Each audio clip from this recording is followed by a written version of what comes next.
Well, hello. What is up, guys? How's it going? It's very good to see you. Let me get the chat. I always forget some steps, you know? I always forget about something, you know? Either the chat, the volume. Hey, Thomas, brother, how's it going? I missed you, man. Last stream was about the Queen and checking the news. And if I remember correctly, you weren't there, man. So, yeah, I was. I missed your output, man. Camden, hello, man. How's it going? T-Man sub. I'm playing AOE2. What's that? Age of something? I don't know what that game is, man. I'm not a huge gamer, to be completely honest with you guys. Which I know it's a big shame. Yeah, I don't know. I was trying to remember. Maybe that's like a game I know. But yeah, who freaking knows, man? Anyways, we have a pretty fucking awesome video for today that, believe me when I'm telling you, I haven't seen this, honestly, because I've been too busy with work, as you know. I haven't uploaded quite a bit. And also, you know, health situations that I'm trying to fix. So both of those things have kept me, you know, a little bit under the radar at the moment. And I wasn't really keen on watching a bunch of videos, but right now I am so ready. I was busy that night. Wish I would have been there. Yeah, I know, man. That was big fucking news.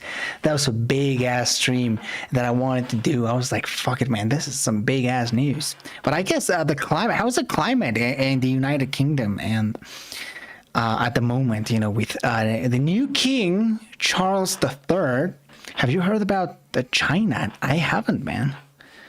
I have heard about Russian mobilization. Unfortunately, Russia is mobilizing its troops, which that's really unfortunate because Ukraine was doing really fucking good at the war thing. So it's a real shame that Russia is escalating the situation. And I think Putin said that he was willing to use all means available, right? Or all means that were necessary. So that's pretty fucked up, of course, including the nuclear options. And yeah, it's gonna be a dark winter, guys. I'm not gonna lie. But hey, I am an ocean away, so at least I guess that's kind of better. It looks like it's going down in China right now. Oh shit. Nice. We've always predicted the fall of China real soon. China, let's see what's going on. Okay, news. Come on, bro. Let's check some news about this because I haven't. Oh shit. So Biden says he would defend Taiwan if China attacks. Holy shit. A coup d'etat. Oh really? Holy crap. China news. Why is it in Spanish? China news. Come on.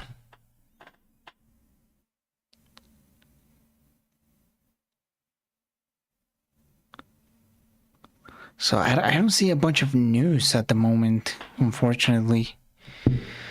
We're still slowly getting over it. Damn, I would imagine so, man. I was in London a few days after her death. Saw the king right in front of me when he was seeing the people. That's so cool, man. I guess one of a kind experience. So cool. I haven't heard much about King Charles other than the memes, you know. Some memes about him. King Charles. It's so weird to say King Charles, you know? Like, what the hell? King Charles. Holy. He looks funny. I don't know. He has something about him that is just so unique. Is that his current wife? Queen Consort. Well, the Queen Consort Camilla. Damn. That's so fucked up, dude. Well, should we do something before starting the reaction video? I was thinking about doing like a quiz, you know, like a world map quiz or like a 50-state quiz or something like that. Maybe guess the flag. I don't know, like before, you know, before the video, because we need some people to join, and right, it's always good to wait. But we've had a queen for 70 years now. We will have 3 kings. Yeah. So that's the three kings. So okay, Charles, I guess his son William will be next, and who could be the third? I guess one of the children of one of them. I guess one of the children of William. Gosh, it's so confusing, dude. Monarchies, hashtag monarchies, man. Can you do casually explains food of the world sometime, maybe? William's son George. Okay, got you. Hey, George. Hey, my name is George. That's awesome, man.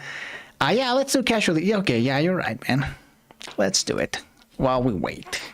Hey, there's your boy. What's that? Oh, by the way, there was an earthquake in Mexico. So yeah, news, I guess. Food of the world. There we go. Casually explained. Seems like a simple solution. Alright guys, well if you're ready, and I am certainly ready, let's just check the audio real quick. Damn, it always feels great when I'm streaming, you know? I don't know, it's just so wholesome. There we go, casually explained foods of the world. Wasn't it Mexico's national days a few weeks ago? Yeah, that's true. Let's talk a little bit about that. Well, just so quick. Yeah, it was. It was Mexico's Independence Day, although it's more of a national day than a real Independence Day because our true independence wasn't achieved that day, but it works similarly in America, I guess. I don't do anything those days, you know? Call me a bummer, call me a fucking loser, but I don't like to celebrate that day. Because to be honest, you know, what's there to celebrate, you know? Like, it's a pretty shitty country sometimes. You know, there's a bunch of corruption and violence. I just don't feel like celebrating the national day. Not gonna lie, kind of disappointed that the succession isn't decided by ritual sword duels. Game of Thrones style. I don't know if that's Game of Thrones style. I haven't watched Game of Thrones, but yeah, you're right. That'd be fucking cool. Hello, man. Get ass. How are you doing, brother? Okay, there's more people joining. So let's watch a quick video before we watch the oversimplified ones. So we can, you know, wait for more people to join. It's always a lot more fun when there's people, you know. Not to brag, but I've been eating food my whole life, and I thought I'd make a video going over all the types of food in the world I can think of with a brief description. If your country isn't mentioned, don't feel bad. A few days ago was my first time trying Swedish food, actually, because there's a new IKEA in town, and it was my first time in an IKEA, and I didn't know they sold food. It was an interesting concept, you know? They have like these meatballs with purple sauce. Well, some of you are European, so you know what's up. Or Americans, you know? So there's the Swedish meatballs that are so fucking good. They sell like the vegetarian meatballs, like regular meatballs, and I don't remember which one was the third, but it was really fucking good. I don't know what the purple sauce was. I don't know what it was, but it was so fucking good, guys. And yeah, I guess I'm now a fan of IKEA food, you know? You just should have invented sushi or pizza. Pizza is good. Interestingly, while highly acclaimed for their restaurants, it's a well-known fact that French people themselves don't actually eat anything, surviving solely on tiny cups of espresso and cigarettes. Yeah. You can identify if you're eating French food when you literally can't enjoy the meal because your brain is always doing the calculus of whether it was worth the money. Japanese. I love Japanese, and admittedly, I think sushi in particular. Do you guys like Japanese food? I don't know. I think it's just like super overrated. You know, Japanese food. We're talking about fish, like not uncooked fish. That's not really good, man. In my opinion, of course. Is the perfect date food. Light, delicious, and I can demonstrate my high-quality hunter-gatherer genes through adroit chopstick handling and being able to swallow a whole nigiri with zero gag reflex. Yeah, that's salmon. Japanese food uncooked. Is ramen, which is the ultimate min-max dish. It's either 2 days of cooking chicken, pork, and fish in perfect balance and temperature. Is ramen Japanese? I didn't know. I mean, I thought ramen was Korean, but hey.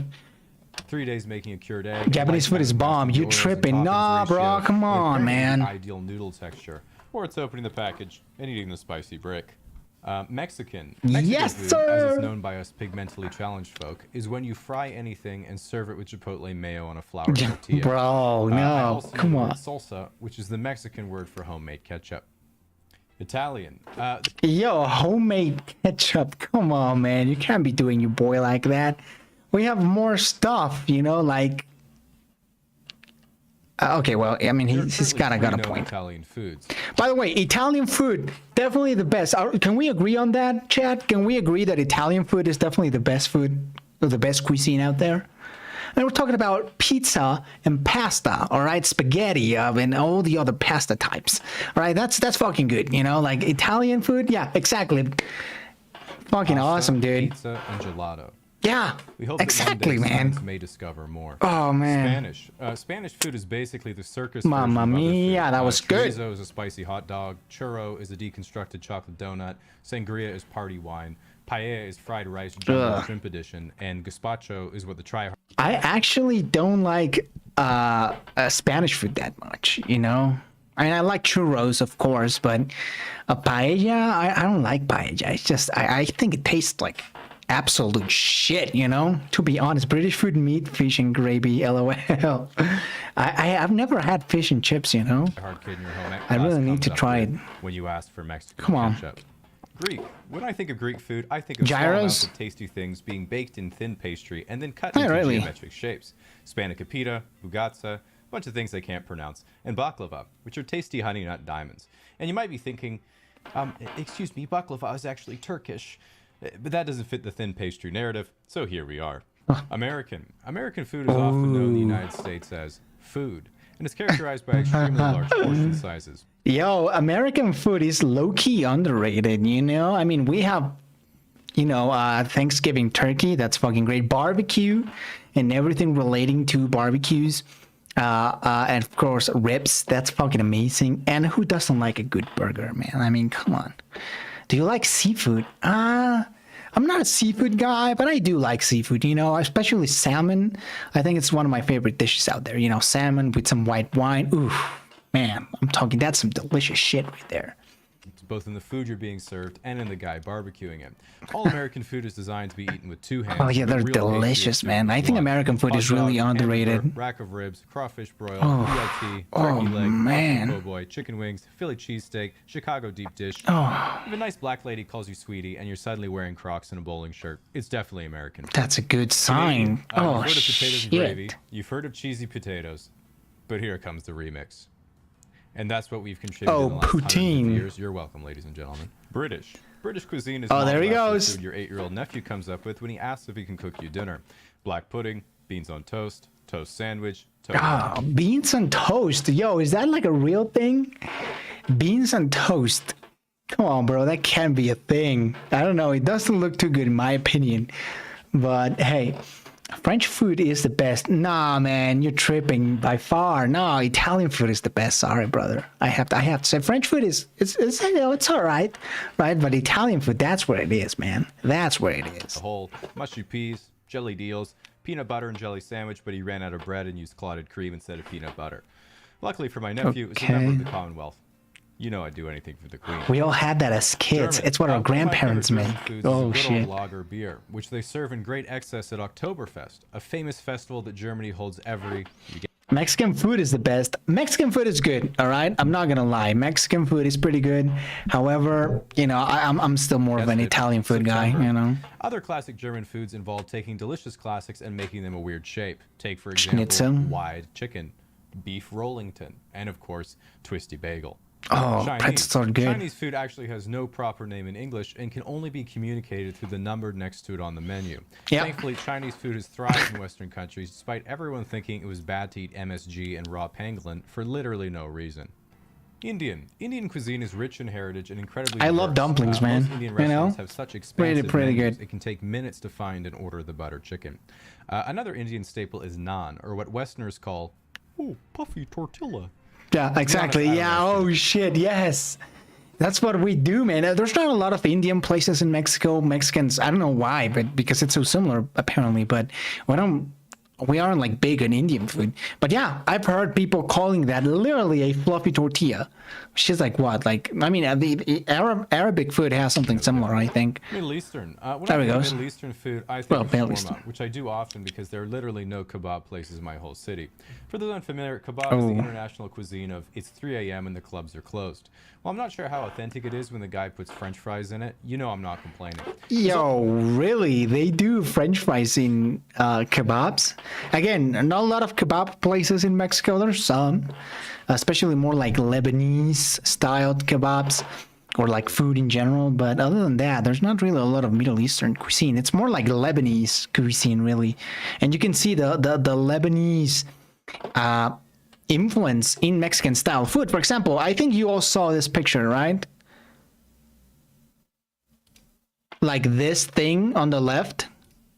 Like, now let me show you what we call here a trompo de pastor. If you go to Mexico City or any other part of Mexico, you'll see a lot of these. Like a lot. This is how we eat these type of tacos. Tacos al pastor, they are like my favorite. And as you can see, they have that Lebanese or, well, Middle Eastern influence. So, hey, the more you know, right? My grandpa is English country boy. He eats roasted sheep hearts stuffed with herbs and roasted potatoes. Holy shit, man. American food is underrated. It's unfair to use fast food to judge American food. Southern barbecue is really good. Oh, it is really good. New York pizza, again, super cool. Pineapple pizza does not. Yeah, fuck pineapple pizza, man. There are literally no kebab places in my whole city. That's a disgrace to the motherland. Cuisine of it's 3 a.m. Kebab at 1 in the morning after drinking at the pub. How authentic it is when the guy puts French fries in it. You know I'm not complaining. There's also other great Middle Eastern bangers like tzatziki and hummus. They're also best eaten hummus, alone with a nice. spoon. Now you might be saying, excuse me, tzatziki is actually Greek. Well, okay, buddy, if you think you can claim this one too, then your ego's more inflated than Turkey's currency, so quit bickering or else no one gets tzatziki. Scandinavian, Nordic. Frankly, the only Scandinavian restaurant I've ever heard of is IKEA. IKEA, yes, sir! Oh my God. I'm not so sure about the authenticity, because like, if you look at the recipe, it says beef, pork, breadcrumbs, a couple egg yolks, and you're like, that sounds like a regular meatball. So after that, I was like, okay, so what is Scandinavian food? No, man, we're just starting out. You know, this is the first video we watch. We're gonna watch Oversimplified, of course, but so I looked it up and I got steak and mushrooms, pancakes, and that was pretty sus. So I decided to really go in, and then I found stuff like ragmunk and tumbarora, which, like, I'm not gonna lie, I'd eat a hot dog in any form, but if you guys want to go international, you might want to consider some rebranding. Like, just imagining, like at the United Nations meeting, it's lunchtime, and the Italian guy takes out a slice of pizza. The Mexicans bringing like a taco, out a beer and a pretzel, and then the Swedish guy takes out his lunch bag and thinks to himself, "They're going to be so jealous." Eastern European. When I think of Eastern European cuisine, that's fucking rude, man. Potatoes and poverty. And as someone with Babushka. Irish ancestry, that definitely comes off as a hard flex. Thankfully, instead of grandmas and potatoes, at least I get capitalism and cultural appropriation. Exactly how I like it. Australian cuisine. Is Australian, holy fuck. Breakfast, like that termite shit. On white bread. Lunch, sausage on white bread. Dinner, meat pie. Dessert, hundreds and thousands on white bread. They do admittedly have absolutely fantastic fish and chips because they can walk 100 meters to the beach, scoop Dory up from the barrier reef, and flash fire right in front of her family that's already forgotten about her. I also give a shout out to Pavlova, which Northern Europe has a pretty special food. Might possibly be from food, New Zealand, not food. My mom makes food. it, and she likes it when I put her in the videos. Vietnamese food can be identified by the restaurant being named after some type of pun. Guys, please tell me, are there a lot of places like this in your countries? Because I don't think we have. We obviously don't have Australian food places in Mexico. We also don't have Vietnamese places, which might be a little bit surprising. I'm sure there's some places in the U.S. that have Vietnamese food, but in Mexico, I don't think so, man. Faux sure, faux ever, faux true, faux you, etc. But in reality, the word is actually pronounced fa, as in farted. Guys, I waited 4 years for that one. Sorry. Latin American. Latin American food is great because so much of it is fried. Yeah, take that, man. I loved how he grabbed Mexican cuisine and then he said like Latin American cuisine. You know, that's pretty good. Empanadas are really good. Plantains? No, you fool. It's not a banana. It's a potato in disguise, and you fry this bad boy twice. Regular banana, also fried. Besides that, the only other Latin American food I know is ayahuasca. I know about ayahuasca for two reasons. A, I live on the West Coast, and B, I've listened to Joe Rogan, and my name is Jamie. African food. Okay, well. He's gonna make it. Food. Yo, that joke on African food, dog. African food, no food. Damn, that's fucking dark. I love that. Korean food. The most well-known Korean foods are kimchi and Korean barbecue. Korean barbecue is usually a buffet-style restaurant where you get to cook everything yourself on a little tabletop barbecue, while kimchi is the... Yeah, what do you guys think about Korean food? A lot of people have been going nuts at Korean culture lately. Of course, Korean music and Korean like dramas, like K-dramas and stuff like that. Do you guys like Korean food? Me personally, I don't dig it. You know, I just don't see it. The name I call the chairman of North Korea when I pinch his fat little cheeks. Now, at this point, you're probably saying, "Oh no, there's 30 seconds of the video left, and he hasn't said my country." But unfortunately, this isn't the local weather report birthday shout out, so I can't hit everyone. If it makes you feel any better, I know, right? Scroll down and read all the comments that are like, "That video was funny and accurate." Never had Korean food. Oh wow, it was completely wrong, and now I'm angry. Kimchi is pretty good. To them, I say, quit bickering. Or I like kimchi. All right. Okay, so apparently a lot of you guys like kimchi. I might as well try it. I don't know. I mean, there has to be some Korean food place in Mexico, but I'm not entirely sure if I have seen one. Well, that was pretty fun, dude. I'm not gonna lie, that was fun as hell. Casual Explains a really good channel. Yeah, I know, right?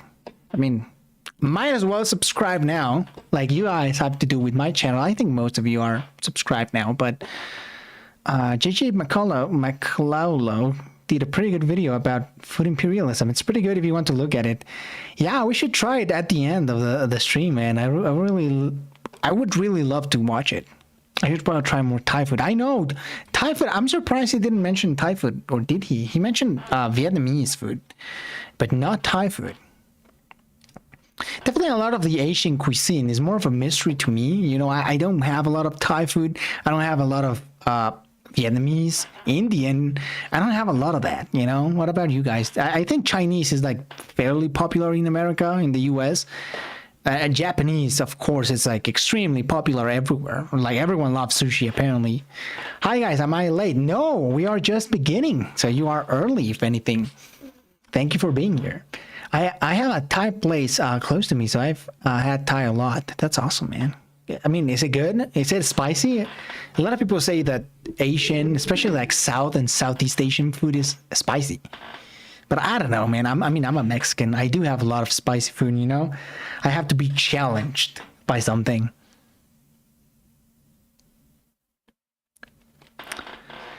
It's great, yeah. Okay, well, talking about great... Dun, dun, dun, dun. NordVPN, of course. We have Oversimplified, the first Punic war. I have zero fucking clue what this video is going to be about. Like zero. I think because of the thumbnail, I think it's going to be Rome, or Rome is going to involve. Where's the thumbnail? Can we see the thumbnail? Like, I just think like this type of armor, the helmets and the armor style, I think it's very Roman.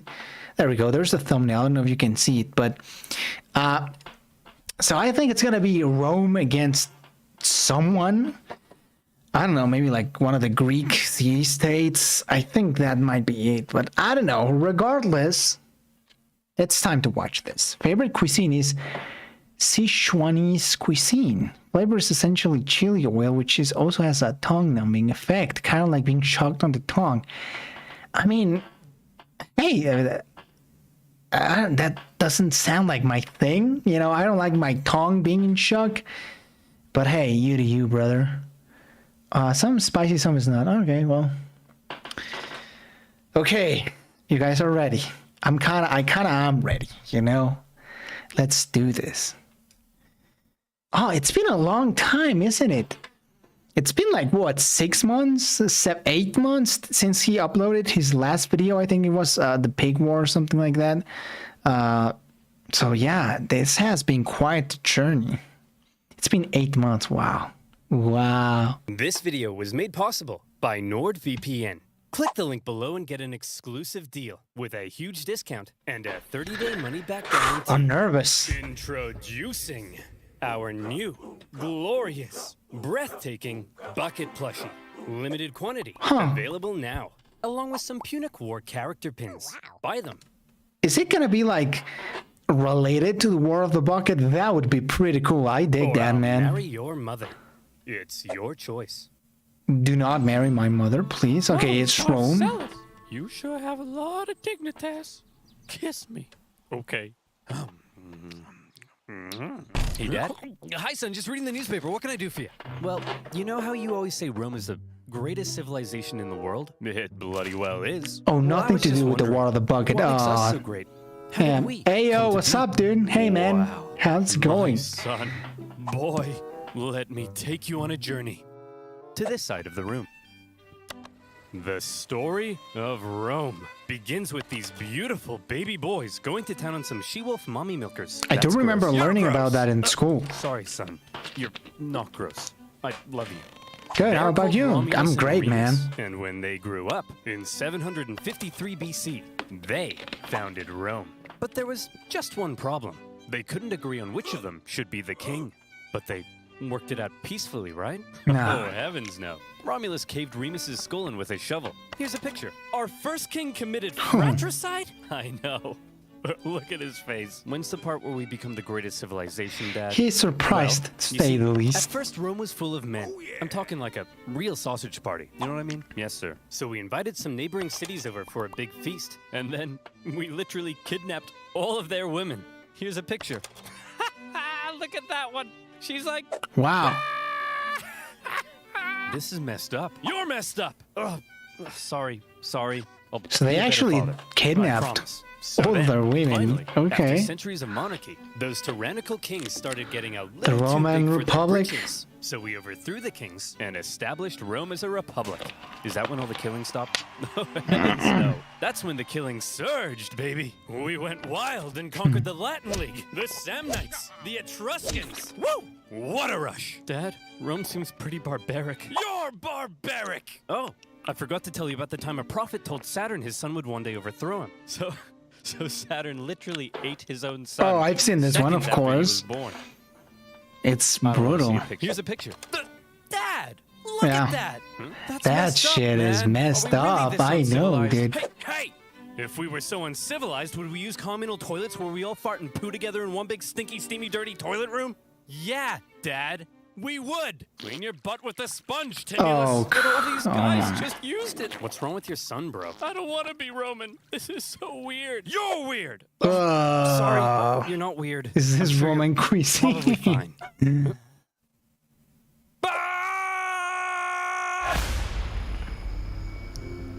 Yo, we truly take for granted a lot of things in the modern Roman world. Republic, a nation that, Especially since like its toilet foundation, paper, had been you know? stabbing necks all the way down the Italian peninsula. But this isn't the famous Roman Empire that ruled the known world. Not yet, anyway. That's This like is a baby relatively Rome, juvenile yeah. Rome, still just a regional Oh, that's power. cool, man. In 264 BC, the big daddy of the Western Mediterranean was Carthage. Let's rewind. Carthage, okay. Carthage was founded in 814 BC when some Phoenicians in Tyre had a mega. It's interesting to think Rome was a small city when Alexander went on his world conquest. I know, right? surplus of goods and decided to export those goods. And they across ended the up Mediterranean. conquering They became the dominant Europe. trading power in the region, and to support their growing trade network, Make the colonies, Phoenicians yeah. established a number of colonies, one of which was Carthage. Therefore, Carthage began its life as a Phoenician trade colony, and the Carthaginians were actually Phoenicians, or if you're a Latin-speaking Roman, they Barbarians. were Punic. Hence the name of the video.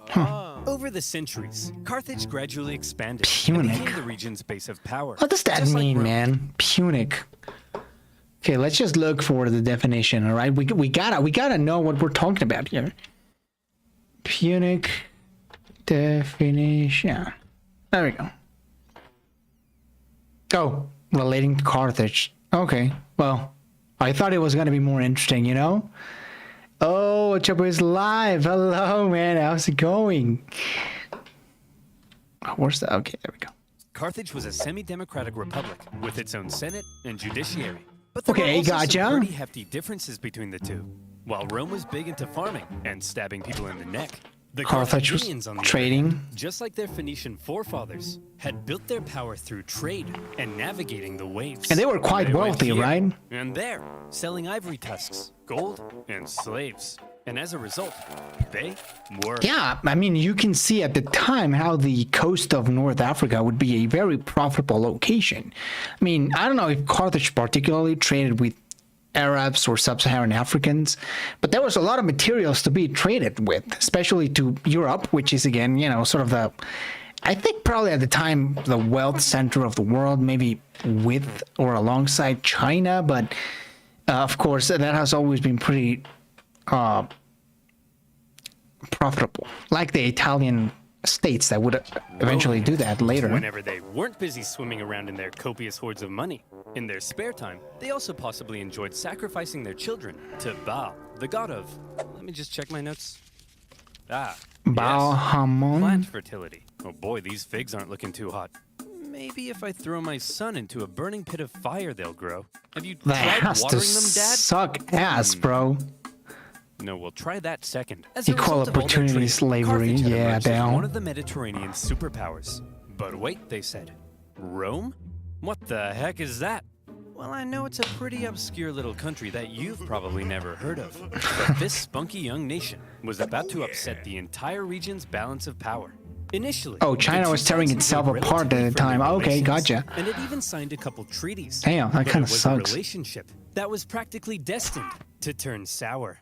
See, Rome had a thing where they liked to aggressively expand their boundaries, Aggressively. often viewing such expansion as a defensive act. And I mean aggressively, holy fuck. So, okay, spoiler alert, the Romans win, I guess. And I guess the real question is, are they gonna win by a lot or by a little?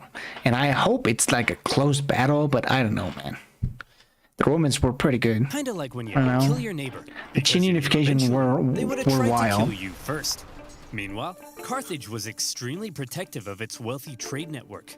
So if you put a very strategically important island between Ah, them, Sicily. well, 2 + 2 Fuck, it's always about equals Sicily. war. Tensions rose, and the two sides began viewing each other with increasing disdain. The hard-working Romans looked across the water at the money-hungry Carthaginians and said, "Look at those dishonest crooks. Bet they've never done an honest day's work in their lives." And the Carthaginians looked back and said, "Look at those simple-minded brutes. Bet they've never sacrificed a baby in their lives." Yeah! While war between the two superpowers seemed inevitable, the event that finally triggered it was a little unexpected. The whole thing began with a few simple mad lads on a wild night out. These mad lads are called the Mamertines. They were Italian mercenaries employed No by the idea. Tyrant of Syracuse. It ain't over till you run out of bodies. I've been to Sicily many times as a kid. My mom went to Sicily. She told me it was actually quite nice. I have a question. When will the typhoon hygiene? Oh, you bro, I haven't done right to you, man.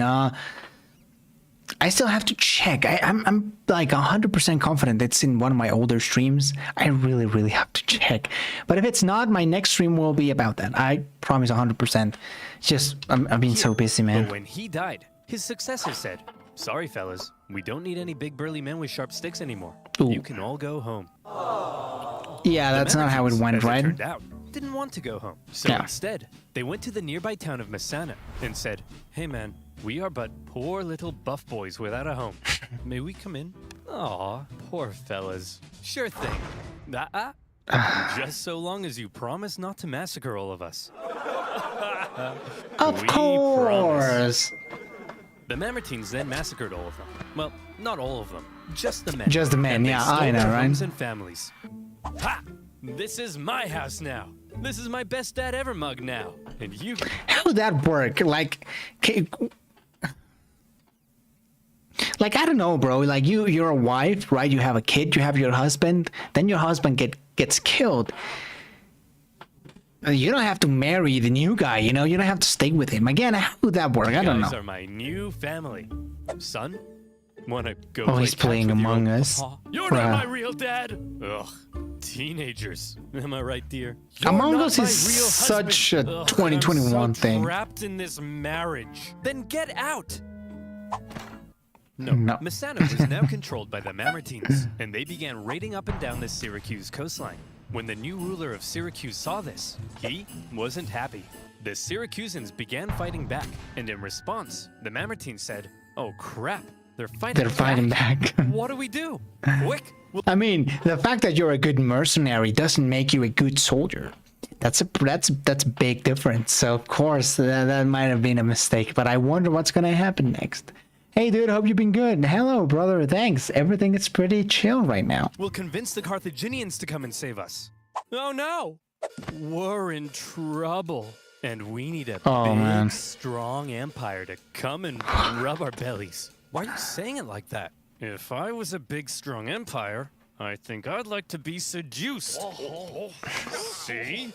It's working! The Carthaginians had long dreamed of controlling all of Sicily. They had been fighting Syracuse and the Greek influence on the island for centuries. And now, here was a great opportunity to get one over on them. So Carthage promptly answered the Mamertines' cry for help and sent a force to garrison Messana. And that was it. Out, however, some within the ranks of the Mamertines weren't too happy with the occupying Carthaginians, and they sent out a second cry for help to Rome. No, when it reached the Roman Senate, they were a little more hesitant. Going to help the Mamertines ran the risk of triggering an all-out war with Carthage, and they had only just finished conquering the Italian peninsula, so they were kind of tired. Plus, the Mamertines were all the way across the water. They had never made a leap like that before. So you would assume that to avoid any conflict with Carthage, the exhausted Romans would probably sit this one out.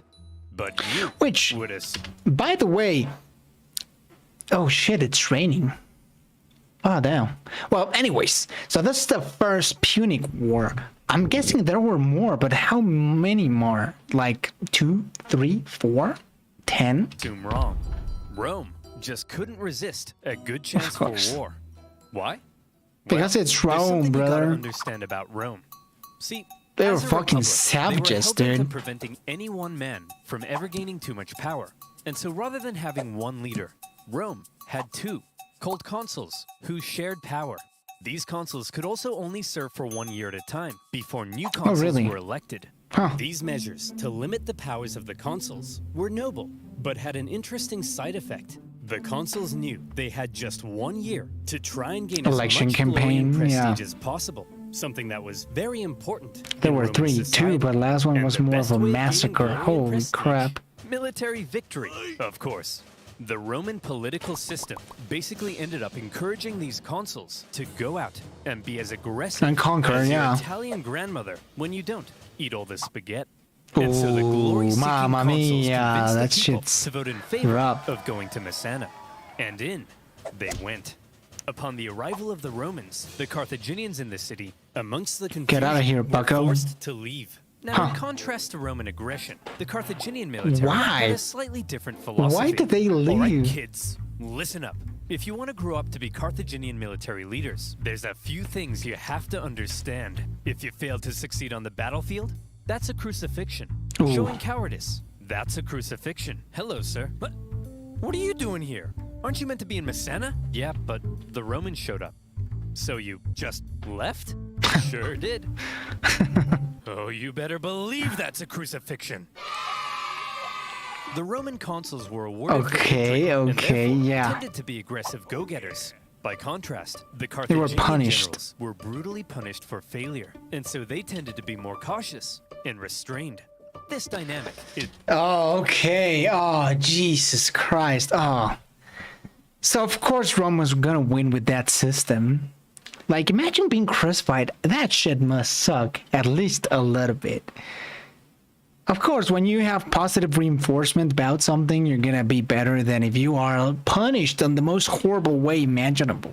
Is helpful for understanding some of the crazy things that happened during the Punic Wars. So, the Romans have crossed over to Messana, and now there was some red on the island. Hit that panic button.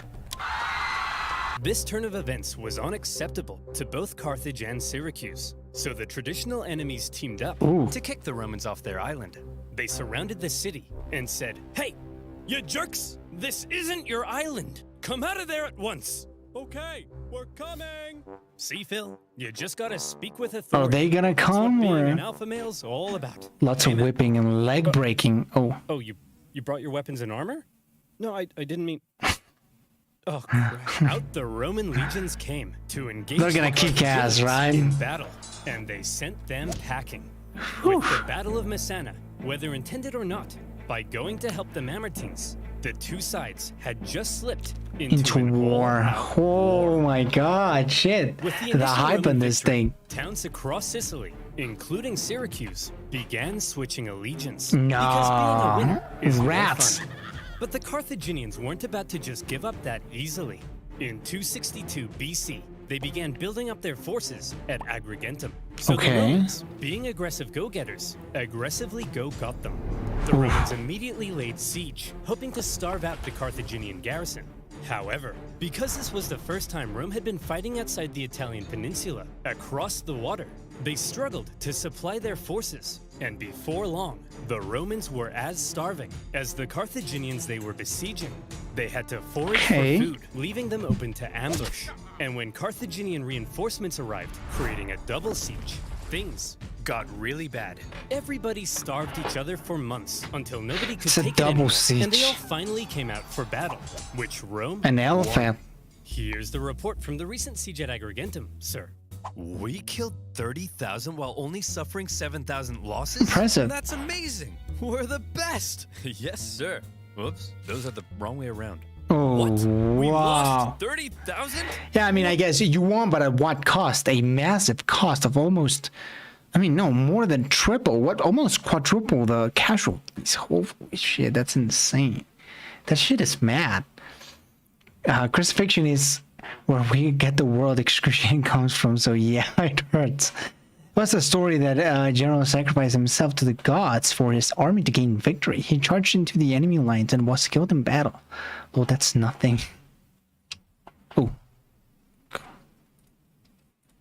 We're the worst. This is ancient times. There was a lot more back then. Sir. But we also got our asses kicked. Yes, sir.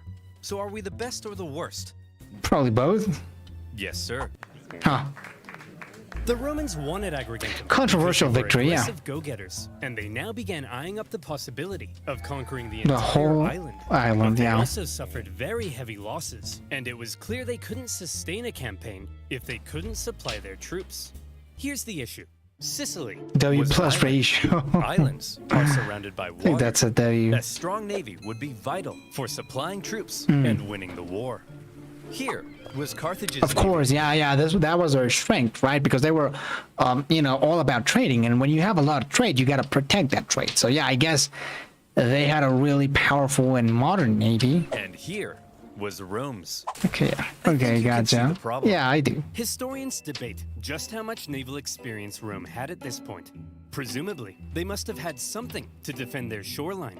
But whatever it was, it Wasn't would have compared, paled yeah. in comparison to the Carthaginian juggernaut. And so Rome had to figure out exactly Sort of like France against Britain in the Napoleonic Wars, right? Like France had the land army, Britain had the navy. Maybe it's a sort of what to do situation like that. about all this water. Come on, men. We're not gonna let some pansy candy-ass water get in the way of our glorious victory against Carthage. Charge! Against the water. Tell my kids I love No. We're gonna need a bigger boat. What's a boat? Huh. I don't know. If the Romans wanted to win this war and obtain Sicily, there was only one thing for them to do. I guess we're just gonna have to go ahead and build ourselves a war fleet, aren't we? From scratch? You'll see why. Oh, shit. Okay, I like that. The numbers in those wars are mad. In one war, Rome lost 100,000 men in 10 years against the Confederation of the Germanic tribes. Scratch. Damn. We don't even know how. Never mind how to fight with one. Don't worry. Because that's how the Hank. We're Soviet up to the Union learned challenge. about Come on, guys. just wasting We're all of your Romans, men. And Romans aren't afraid of anything. Oh, that's a worm?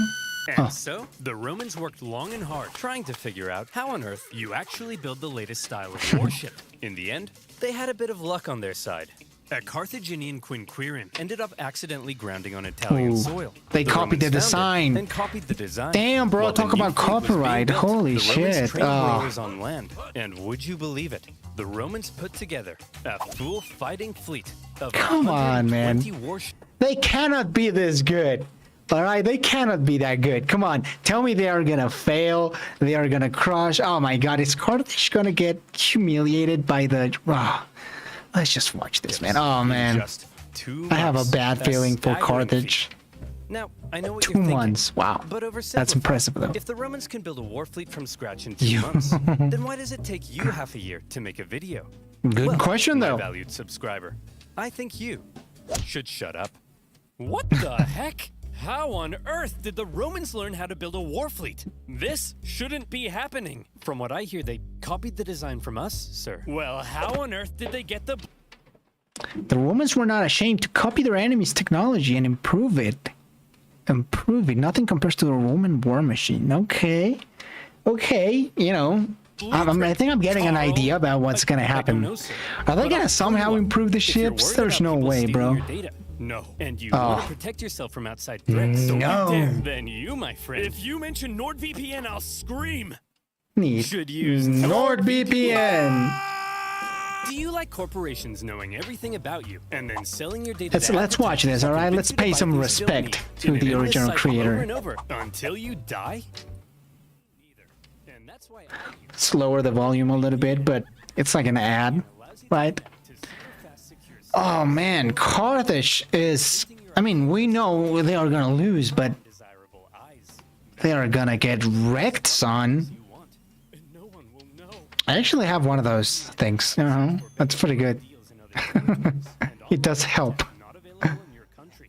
NordVPN now comes with a threat protection function and much more. Do any of you have NordVPN? Like, come on, like seriously. Does one of you uses NordVPN? Is it good? Is it like a thing that's worth it? I've never used NordVPN. I think it's like too much, like it's too big, too commercial. I don't think it's that safe. I'd rather use a VPN that's like located in, I don't know, Switzerland or somewhere where the Interpol or the American government doesn't have jurisdiction, you know? They are Rome's true rival. Yes, don't you remember when a Roman general told his troops about NordVPN? Of course, man. How can I forget about that? Deal with a huge discount. That's nordvpn.com/oversimplified. And as always, you'll be supporting my channel. So thank you. Now, where were we? Oh yeah, the siege at Agrigentum, supply issues, and building A navy. a war fleet. So now the Romans have a navy, and it's time to put Oh, it to man. the test. But how does one wage ancient naval warfare? Okay. Easy. All of the ships had giant bronze rams on the front, so all you had to do was outmaneuver the enemy and give him the jimmies. Damn, Easy that as sucks, pie. bro. And so the aggressive Romans set out for some good old-fashioned jimmy giving. The consul Gnaeus Cornelius Scipio set out for the town of Lipara. Scipio, I like that. It's very Italian. To join the Romans. As he entered the harbor, however, he found himself trapped by a Carthaginian fleet. Ooh. And in the following skirmish, he was completely outmatched. That makes The Romans sense, may have had yeah. a brand new fleet, but when it came to engaging in actual combat, their inexperience showed. There was just something better about the Carthaginian ships. Yo, for The real, Carthaginian man. Rowers had nicer abs. Carthage was Rome's first boss battle. Yo, that's so true. The entire Carthaginian Empire Like the had been first built big on challenge. expert seamanship. So, when it came to water, the Carthaginians They were better. boss. They were The king. Romans were wetter. In their initial skirmish, the Romans were beaten so badly that the consul, Scipio, was given a nickname, Asina. And if you're wondering what that Ass? is, just drop the Ina. Ass. So what were Okay, the yeah. Romans to do? How could they possibly stand up to this Carthaginian superpower? Well, there's something you gotta understand about the Romans. Back when they found that Carthaginian What ship else, and man? copied its design, that wasn't a one-off thing. Copying their enemies They was as improved Roman it. Shut as up. punishing murderers by sewing them into a leather pouch with a monkey, snake, and rooster, and then throwing them into a river, which is a thing they did. Ooh. Wait, what was I talking about? Oh yeah, copying their enemies. Many of the most famous Roman inventions were actually borrowed. Aqueducts, chariot racing, their gods, Even in warfare, the Romans would get pierced by a Sabine javelin, and they'd be like, wow. They'd get hacked to bits by an Iberian sword. and Like, they'd be wow. like, wow. And they'd copy the designs for themselves. However, they wouldn't just copy it. They would advance it. Improve it. finding ways Oh, to adapt shut it up, as dude. perfectly as possible. Wow. And in the What are case they of gonna naval do? warfare, the Romans realized if they wanted to beat the Carthaginians at their own game, they would have to adapt. The Romans excelled at combat on land, not on water. But what if, they said, we could somehow turn a sea battle into a land battle? Sounds crazy, right? Well, they made a couple of tweaks to their warship, and look, here they come again. They must love getting their asses kicked. No way they build a bridge. Shut up. Oh, this is gonna be What's that good. toll thing sticking out of their ships? It's totally a bridge. They really are idiots. Look at that thing. That'll make them blow over. I mean, look at... Oh, buddy, the joke's on you, man. Get your camera out. Take a picture of it. I mean, how stupid can you be? Let's just add a big wooden tower to our ship that'll weigh us down and blow us over in the wind. I mean, what does that thing even do? Yeah, they built a bridge. They were mad lads, dude. That's fucking awesome. Called the Corvus. So when the Carthaginians Damn, that ships shit is approached the land, wild. The Romans would just slam them. The Carthaginians tried going around. No problem. It The Corvus rotated. could swivel. Yo. Behind, the Romans would huddle to the coastline. It was foolproof. Those big, sexy What the Carthaginian hell, rowing muscles- brother? That is insane, dude. Hold, let's see some pictures, dude. Roman, what? Sea ships? Come on, I gotta watch it.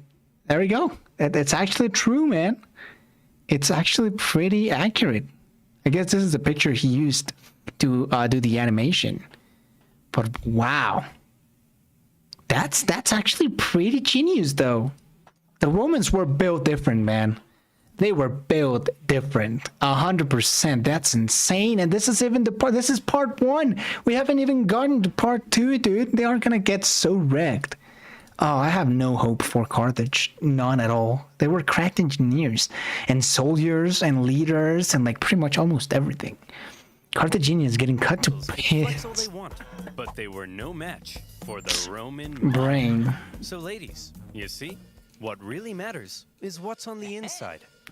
You might be able to beat them with this, And with that, but the you can Romans, always who had only just recently them with began this, dabbling you in the know? art of naval combat, thanks to their ingenious Corvus, had just managed Wow. to outclass the Mediterranean seafaring superpower. That's The crazy, dude. Carthaginians were Yeah. stunned, and the general That's me in right charge of now. the defeated Holy Carthaginian crap. fleet, well, Crucified, you better yeah. believe that's a crucifixion. With their newfound Damn, that control of the sucks, seas, dude. The Romans could now more easily blockade coastal cities. They had and cheat supply codes their enabled, legions on dude, for land. real. Surely, the Romans What were is now going free on? To unleash their aggression all Wow. over the island. Haha! Hey, Carthaginians, what are you gonna do now that we're free to rampage across the island? We're gonna go inside these walls. Dude, for real, they are all so OP. Oh, come on, guys. Stop messing around. Come out so we can kill you. No. Oh, come on. No.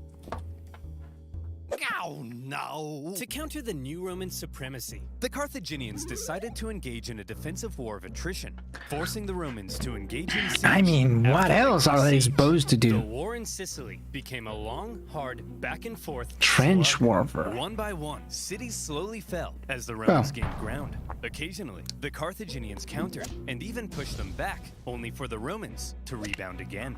And whenever a city did finally fall, the Romans could delight in slaughtering the entire population and Nice. selling any survivors into slavery, which was pretty standard procedure at the time. In general, the campaign on land was progressing much slower Gosh. than the Romans had hoped, and quite Those frankly, times they sucked. were getting sick of it. So in 256 BC, they decided that something had Had to be change. done, yeah? Hey everyone, my name's Marcus Attilius Regulus, and I'll be one of your consuls for this year. Look, As I'm sure you all know, Sicily's Okay. being a bit of a drag. Sure, I could Bargain go deals. and spend my entire year as consul besieging one single city, but they'll never make a naked statue of me for that. So here's the new plan. I'm gonna skip Sicily entirely, take my army, and go right for the heart of Carthage itself. Ooh. I'll slaughter the men, enslave all the women and children, and when I return, you'll all build 1,000 naked statues of me. I feel this is not gonna work out for the guy, you know? Let's see, maybe I'm Marcus, wrong. Maybe this that's guy is a women and children freaking stuff. genius. That seems pretty evil and barbaric. No, Jim, it's perfectly normal in the ancient world. Sometimes we even chop their pets in half. Oh, no, not the pets. Looks like the Romans are coming straight Damn, for us bro. this time. And what will they do when they get here? And they call others They'll kill us barbaric. all. They'll massacre each and every last one of us. They may even chop our pets in half. That's barbaric! No, Rob, it's actually pretty normal for the time. We do the same to them. We'll protect Okay, well, us. okay. Funny you should ask, man. It's pretty normal for the That's time then. kind of why I called this meeting. Who will protect us? Protect our families, our homes, our children. That's like a real question, right? Guys, ha! Don't make me laugh. Why, you're just a bunch of stupid and weak farmers. Simple-minded buffoons. Cowards. Fools. Rob here thinks enslaving women and children is barbaric. Yeah, You're a snowflake, Rob. fucking Yes, dumbass. you are. The fact is, if Why I feel this is gonna be it. Like, this is gonna be the conclusion to the speech, you know? the Romans manage to land on African soil, we're all gonna die. A terrifying, Rob is a clown, dude. hideous, unspeakably Fucking painful Rob, man. death. What a hater. And yeah, that's it. Is that the end of that speech? Yep. Yes. Damn. The Carthaginians had to stop the Romans from ever landing. Yo, the attention to sell Rob for a profit. Yo, that's not gonna be profitable. That's the thing, bro. They can't sell him for a profit. That's not, they can sell him like at a loss. He picks up the dog. Look at it. You know, Hideous, that's so funny. The attention to detail. painful death. Is that the end of that speech? Okay, well, let's wait a little bit. Yes. There you go. There's a dog. He picks it up and runs. Carthaginians had to stop the Romans I don't know. from I ever thought that landing was in funny, Africa man. Because they Don't judge believed me. that would be the end. So as the Romans were building an Yeah. invasion fleet, the size of which the world had never seen before, the Carthaginians were preparing an even bigger. I mean, they were hustlers, dude. Talk about rum. They were really into that hustle culture. Damn. Building a fleet out of nothing. to stop them.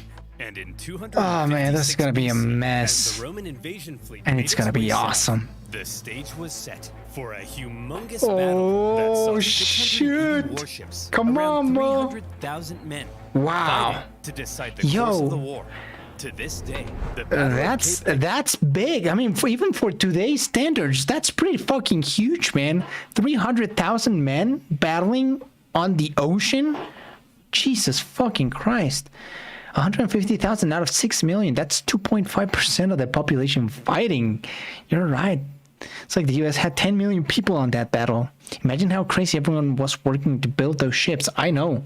The economics of those possibly are the probably largest naval insane. battle in human history. Wow. All the way back in ancient times. That's So the next time your insane. granddad tells you about the time he sank a Japanese aircraft carrier, Yeah, fuck you, keep it in Grandpa. mind, the Romans had a lot riding on this battle. They weren't just sending their warships, but transports as well, full of supplies and horses for their invasion of Africa. How's that gonna They turn? therefore formed a protective wedge-like formation to punch through the long, thin Carthaginian line. Okay. The Carthaginian generals, however, desperate to prevent the Romans from reaching Africa, had a plan Wow. of their own. According to some historians, the Punic Wars had about 1 million men taking part. Mars smiles. Those nuts aren't doing anything anyways. I feel like modern people don't understand how complex ancient civilizations were. True. I mean, we like to think of ourselves as very different from ancient civilization, but we have a lot more in common that we have different. Of course, technology is like a big one, but man, you know, they don't give them enough credit. As the Roman fleet approached, the Carthaginian center feigned a retreat, luring the Romans in so their outstretched flanks could envelop them and get around the Roman corvus. How's this gonna turn? Plan. But with such a huge battle and so many ships crowded together, the Carthaginians struggled to maneuver as hoped. And in the chaos, 3 separate battles emerged across the huge battle space. With the number of ships limiting their ability to maneuver, the Carthaginians became sitting ducks, and all the Romans had to do was start swinging. The Roman center came out on top, and were then able to turn around and rescue their pinned down flanks. The Battle of Cape Egnomus was a Roman victory. Jesus motherfucking Christ, dude. Wow. The Romans are absolutely killing it. Damn, we need like more. Are there guys, you know a lot more about history than I do. Are there any more like YouTube channels that have done like good work on Rome? And I would love to learn more about it. After the gigantic battle at Cape Egnomus, the Romans were now free to land on They kicked their asses. And so they did.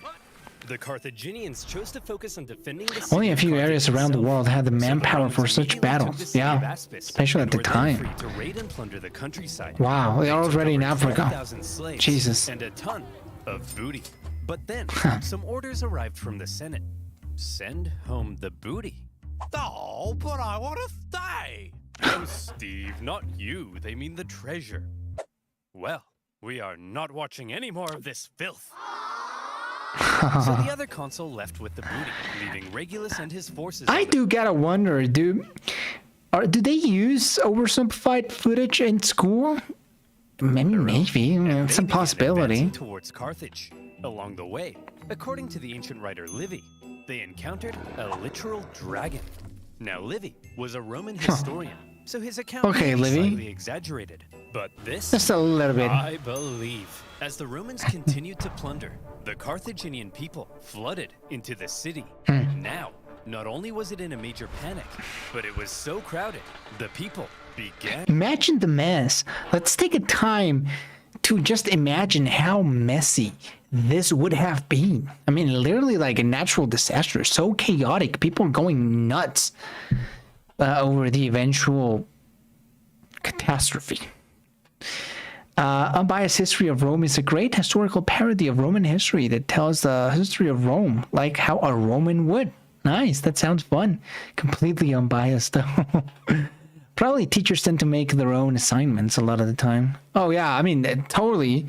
But this could be like some fun extra material, right? Look, I know you're all starving, but I still have food for me. So, you know, it's not all bad. Whoa! You're wasting your tomatoes! And you idiots wonder why you're starving? Oh well, it's just more food for me! Nom, nom, nom, nom. Nom, nom, nom. Things weren't looking good for Carthage. They had to do something to stop the Romans rampaging throughout their land. So they decided, finally, it was time to put an end to it. They headed out and set up on rough hilly terrain overlooking the Roman camp, and they prepared for battle. Now, while the Carthaginians were the traditional masters of the sea, on land, they weren't always the brightest. Case in point, setting up in this position overlooking the Roman camp was just about the stupidest thing they could have done. Why? Well, there's something you gotta understand about Carthage. Okay. The Carthaginian land forces actually suffered from a multitude of different issues. First of all, since the Carthaginians were rich, they could afford to pay a huge number of foreign mercenaries to fight for them. These mercenaries actually made up the vast majority of Carthage's The vast majority. And therefore, Carthage's land armies were a melting pot of many different cultures. Hey, This, however, diversity, right? We love that. meant that if a battle wasn't going their way, there could be loyalty issues. Man, I ain't getting paid enough for this. You Balearic slingers better not be thinking of running away. What did he say? I don't know, man. I don't speak Phoenician. Let's get out of here. Clearly, there were also languages. Okay, of course, yeah. Carthaginian, but they made a lot of strange decisions. For example, one of the most feared assets of the Carthaginian army were the war elephants. To a Roman soldier who had never even seen an elephant before, this was like fist fighting, a literal monster. Yeah. Yet the Carthaginians continually kept placing the elephants in the rear, where they were no use. In a similar fashion, the neighboring region of Numidia provided Carthage with the most skilled cavalrymen in the world. But the Carthaginians often Always chose pay to your fight on rough, mercenaries. uneven terrain, where horses and elephants were less effective. And Yeah, oh man, what a terrible thing. I mean, the whole diversity thing, it's really bad, you know? Like, it sucks. Not only the language barrier, that imagine back then, ancient times, right? We all speak different languages, right? But at the end of the day, we communicate through English. But back then, I don't think there was a lot of that going on. So not only the language barrier, but the mercenary, I think that's like a big issue, right? Why would you die or fight that hard for another country, even if you're getting paid a lot? Not a good idea. Not a great idea. Mercenaries are actually pretty good. Don't have to take away your peasants as levies and risk famine supply issues. in this case, They're pretty when good, the but Carthaginians again they're pretty good. But I guess not good enough to fight the Roman army, you know? Just for love of God, pay them. Just the rough Is there gonna be terrain some payment near the Roman issues? camp, the Romans easily sent them packing. Yeah, Wow, of course. Regulus. We're mere miles from Carthage. You sure are amazing. Yes, Steve. I know. Steve, what's the matter? We've almost won. I just wish I could be as great as you, Regulus. Steve, you're amazing. I mean, look at this thing. Look at that ass, It's yeah. unbelievable. I know, but I mean, like, at war stuff. I'm such a noob. My tanks always get blown up. I can't even fly. Is there gonna be aircraft some straight. sponsored Tanks? thing? Aircraft? Oh, yeah. What are you talking about, Steve? I'm talking about free-to-play online multiplayer combat game, and this video's sponsor, War Thunder. Okay, you know, sponsored time. Oh man, I do feel kind of bad for Carthage, you know? I guess they're like the underdogs, and we all love to support an underdog, but man, this has been rough. Have they even won a single battle? I think one of the first ones they won, but they've pretty much lost every single time. Now, Roma's a bisexual paradise, no joke. Huh. That's interesting, though. A bisexual paradise. I mean, it's sort of like Greece, where a lot of men would have, like, intercourse. Just wait. Oh, man. Jesus, it's gonna get worse, dog. I know. The Austro-Hungarians suffered from the same problem. The officers spoke German or Hungarian, but there were Italians, Czech, Polish, Romanian, and many others in the army. True, that makes a lot of sense, dude. Actually, in the first Punic War, Rome was the underdog. Oh, really? I guess at the beginning, right? But they have surpassed all the odds. It's amazing, quite honestly. It's even a little bit inspiring, isn't it? Am I the only one that feels a little bit inspired after everything they've done? You know? I feel like everything, the opportunities are limitless. Was looking up for Regulus. A Roman victory seemed like it was only a Okay, here matter we of go. time. But then, Regulus realized What, something. election time? He had been consul Yeah. for almost a year. I had that in the and back his of my term mind. I was like, coming to an end. only 1 He year. knew that if his successor took over and he finished the Well, job, Christianity then wasn't a he thing would then. get the naked Ooh. statues, not Regulus. And there was no way Regulus was going to allow that. So he jumped the gun. You there, Carthaginian boy. I want you to deliver a message to your elders. I, Marcus Attilius Regulus, demand the total and unconditional surrender of Carthage. Unconditional surrender? Jeez, at least lay siege and starve us all to death first. Just deliver the message, you punk! He demands your total surrender. What? Jeez, at least lay siege and starve us all to death first. Hey, that's what I said. Well, boys, this Roman thinks we're out. Oh, But really? we're not. And in the second one, Rome nearly lost. That's interesting, though. At certain points in their history, it was normal to be bisexual, but it usually was only if you were a top dominant partner. Okay, that makes more sense. Usually, these meant it was done with male teenage slaves. Jesus Christ. Hannibal arrived near to burn Rome. Wow. Out, are we, boys? No! We'll do what we always do in times like this. Hire Hire mercenaries. somebody else to solve our problems for us. Darren, bring in the Spartan. Oh. Regulus's overly harsh demands had the unintended effect of reinvigorating Carthaginian resolve. They brought in a mercenary from the famed land of Sparta named Xanthippus to help dig them out of this situation. Damn, that's a cool helmet, and we though. all know what Spartans are like. Xanthippus showed up and immediately took charge. He had a look around. Okay, this could be a real game changer, dog. A Spartan, I guess he's gonna be now like a general or something, but damn, this is gonna be like fun and interesting. Yeah, in the Roman world, apparently you would be in a bisexual relationship, but you had to be the dominant person in the relationship because it was masculine. Wow, that's very interesting, especially nowadays, because even that would be considered not good, you know? Why can't we have titles like consul anymore? I guess you're right. I mean, Consul Washington, Consul Lincoln. That sounds cool, though. I guess it's only reserved for like foreign diplomats, right? Like the consul of the embassy of whatever, you know? I think so, right? You idiots! Put the elephants in front of the army so they can smash into the Romans and stop fighting on rough, uneven terrain. Find a big flat field so your superior cavalry can do their job. And what's this I hear about you giving a speech telling everyone they're gonna die? Hey, I was just telling the people the truth. You're a politician. Lie to the people. You should never tell the truth. And so Xanthippus led out the newly reformed Carthaginian He's basically army like giving to them meet Regulus instructions in of the the Battle most Bagridas basic. River. Okay. The elephants, now in the front, smashed into the Roman lines, causing disarray. Wow. The cavalry, with total freedom of movement, outflanked the Roman infantry. Thanks to this impressive Spartan, the battle was a total Carthaginian victory. Wow, And okay. Xanthippus, for his stunning victory, was forced to flee Carthage because the leadership got jealous. Regulus, the Roman consul, was captured during the battle. Legend has it he was brought dude.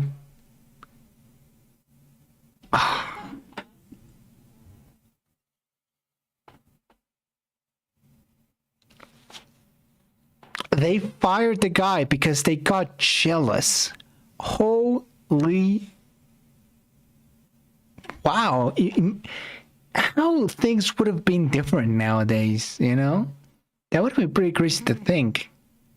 Of course, you know, we can always find, what ifs about something, right? But it really would be an interesting thought experiment. What would have happened if this Spartan that apparently was pretty fucking good stayed, you know? I guess coulda, shoulda, woulda.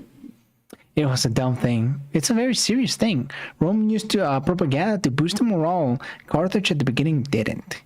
That's just being a merchant civilian government. Chad Spartan was doing too good, yeah. before the Carthaginian council, and they made a proposition. Well, Reggie, not looking so good anymore, is it? Looks like we beat you pretty bad, huh? Up yours, you Punic pansies! Now, Regulus. Nobody likes a sore loser, do they? No. How about this? We're gonna send you back to Rome, and you convince the Roman Senate to surrender to us. If you fail, though, you gotta come back so we can torture you to death, okay? Okay. You promise? I promise. Hey, guys. Whoa, Regulus! We thought... Talk about stupid decisions. They let their prisoner go to Rome. They let the Roman prisoner go back to fucking Rome. Oh my god. Yeah, I mean, they better fucking lose bad, dude. Now I hate them. You know, they're such a... They're so fucking dumb. Sent me back to convince you to surrender. Well, should we? Surrender? No! Of course Never not, surrender. Give them hell, boys. They're at the end of their rope. Anyway, I gotta go be tortured to death now. What? Yep, part of a deal I made. It's a long story. No. Wait, Regulus. No, it's cool, guys. No, it's not true. It's not true. He's gonna go back. No shit. He's not gonna go back. He's not gonna. He can't go back. This is ancient times. We massacre entire populations. We chop pets in half. You can break a promise. No, Tim! You never break a promise. That's too far. There is no And so, way. Regulus went back to Carthage and was tortured to death. And for keeping his promise, he was immortalized as the leading symbol of Roman virtue.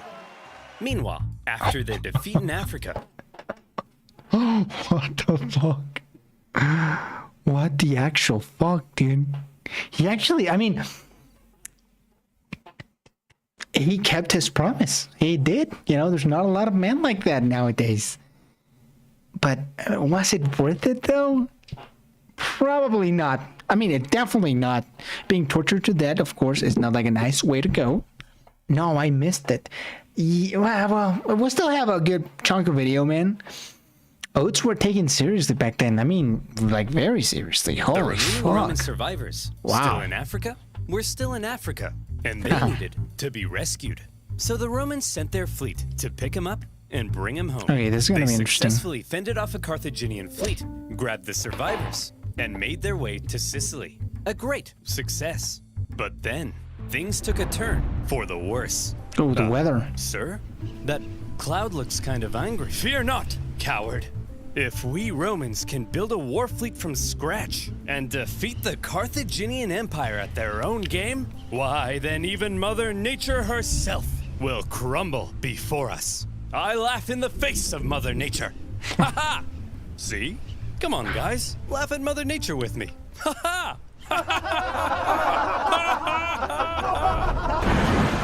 There we go. Laugh at that, chump. 284 ships, nearly 80% of the Roman fleet was Yo, destroyed. 80%? As many Holy as shit. 100,000 No, it was men worth it, but drowned it's in a understandable for the terrifying time. act of nature. Yeah. Never before had Rome lost They so got many clowned. men in a single Holy incident. fuck. 100,000 men for one storm. Jesus. 100,000 casualties for Wow. any other nation would be crippling. Any other Crippling. nation would hastily sue for peace. Any other nation would spend decades trying to recover. Shut But up. Rome was not just any other nation. Infamous for its Wow. unrelenting determination in the face of overwhelming odds, Rome said, well, I guess we'll just have to build another There fleet. is- And they did. In just 3 months, they built 220 more ships. Bro. An astonishing feat. The Romans sent out That's their brand spanking insane, new war dog. fleet. And they got caught in another storm. This time, a whole nother fleet was lost. And still, the Romans did not give up. No! The Carthaginians couldn't believe it. Their enemy had just lost hundreds of thousands of men, Yo! had 2 fleets almost entirely destroyed, and they still wouldn't surrender. This is not the As real one Roman world. This poet is. put it, the victor is not victorious if the vanquished does not consider himself so. In typical Roman fashion, the after fuck? a short break, they were once again building another fleet. Wow. However, for now, after all the disasters at sea, the focus began shifting back to Yo, what? Oh my god. Guys, what the actual fuck? What the fuck? 3, like fleets. 3 complete fleets. Wow. That's Rome lost like 5% of the population to bad weather. That's so. Wow. We really are snowflakes nowadays, aren't we? That's insane. I can't even think of any other nation state, not even a nation state, like any just kingdom, republic, duchy, whatever group of whatever civilization that has done anything similar. Like, can we name a civilization that has done something like that? It's just so fucking crazy, dude. Wow. Kudos to them. the land Jesus. campaign in Sicily. There The is- Carthaginians, That's overconfident absurd, in recent you know? successes, attempted to retake Panormus, but the Romans countered the terrifying war elephants by throwing stuff at them and scaring them away. Having stopped Hey. the Carthaginian advance, Among the the road Mongols, was I now guess. open to the final that could be true, Carthaginian though. stronghold on the island, Lilybaeum. Lilybaeum was an extremely well-fortified city. In 250 BC, the Romans laid siege. The Carthaginian defense, however, was fierce, and skilled blockade runners kept the city supplied. Progress was so slow that the siege would last another 9 years. To make matters worse, the Carthaginians 9 later sent years. possibly the greatest military general of the time, a man named Hamilcar Barca, to the island. He engaged in a skillful He looks campaign like of Jason guerrilla warfare Momoa. behind enemy lines, and for the remainder of the You know, war, like an he was a oversimplified major version thorn of in the Jason Roman Momoa. side. For now, with the deadlocked siege at Lilybaeum and the new Roman fleet Momoa? at sea, How do you pronounce things it in seemed to English? be Well, it at doesn't a matter. standstill, and the Romans had to do something to break the deadlock. Thankfully, the Roman consul, Clodius Pulcher, had an idea. He tried to get things moving by attacking the Carthaginian fleet at Trapana. Now, before a battle, to predict if they would win, it was common for the Romans to look for signs from the gods. Huh. This could mean observing the weather or inspecting some cow livers. You know, typical religion stuff. In this Do not case, tell me Pulcher another reportedly storm. tried to feed some sacred chickens, but unfortunately for him, they wouldn't eat a crumb. A very bad sign. Well, he said, if they won't eat, then let them drink! Stupid chickens! We'll observe the weather instead. Gods, give me a sign. Ignore that. Okay, how about this? If I can get this piece of paper into that trash basket, we'll win. Okay, if I can stand here silently for 5 seconds and do nothing, we'll win.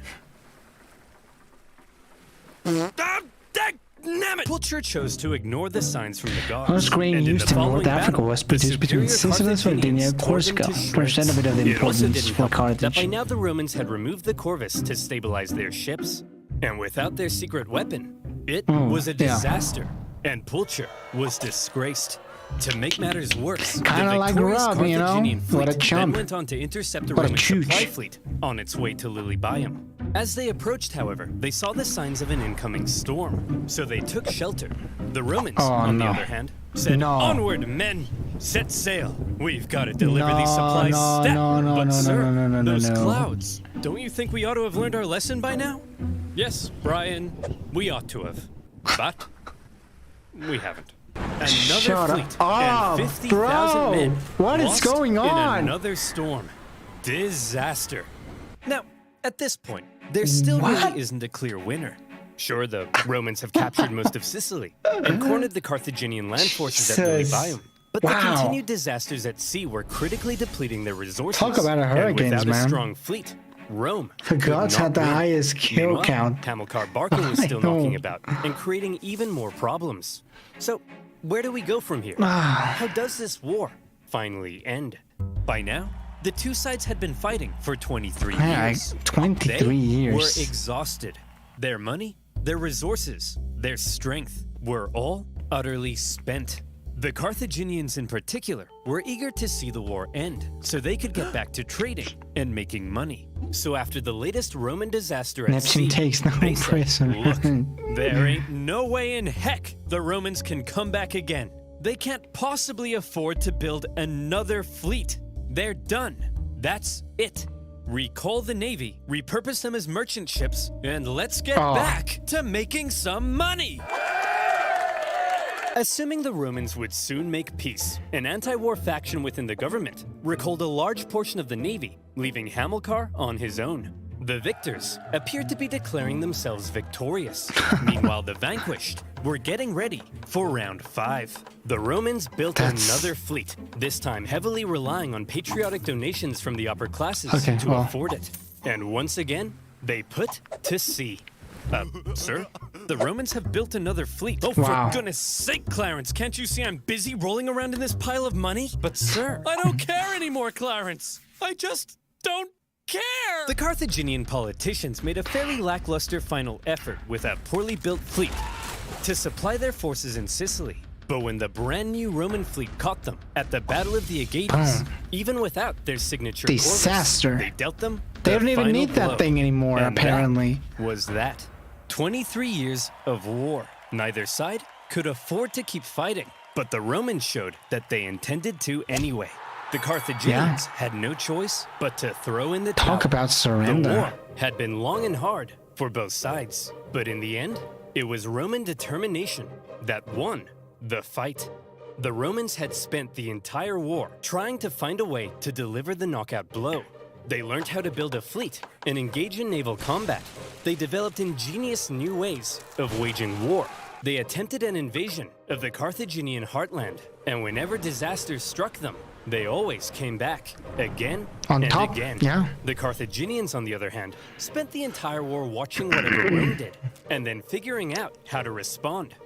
They were much more passive, and so it's no wonder then that when both sides were close to collapse, Yeah, I mean, you could really say that Rome started as the underdogs, but their determination eventually led them to win the whole war. It's kind of inspiring. No, Rome did what Napoleon failed to do. Oh shit! Oh, there's gonna be some beef.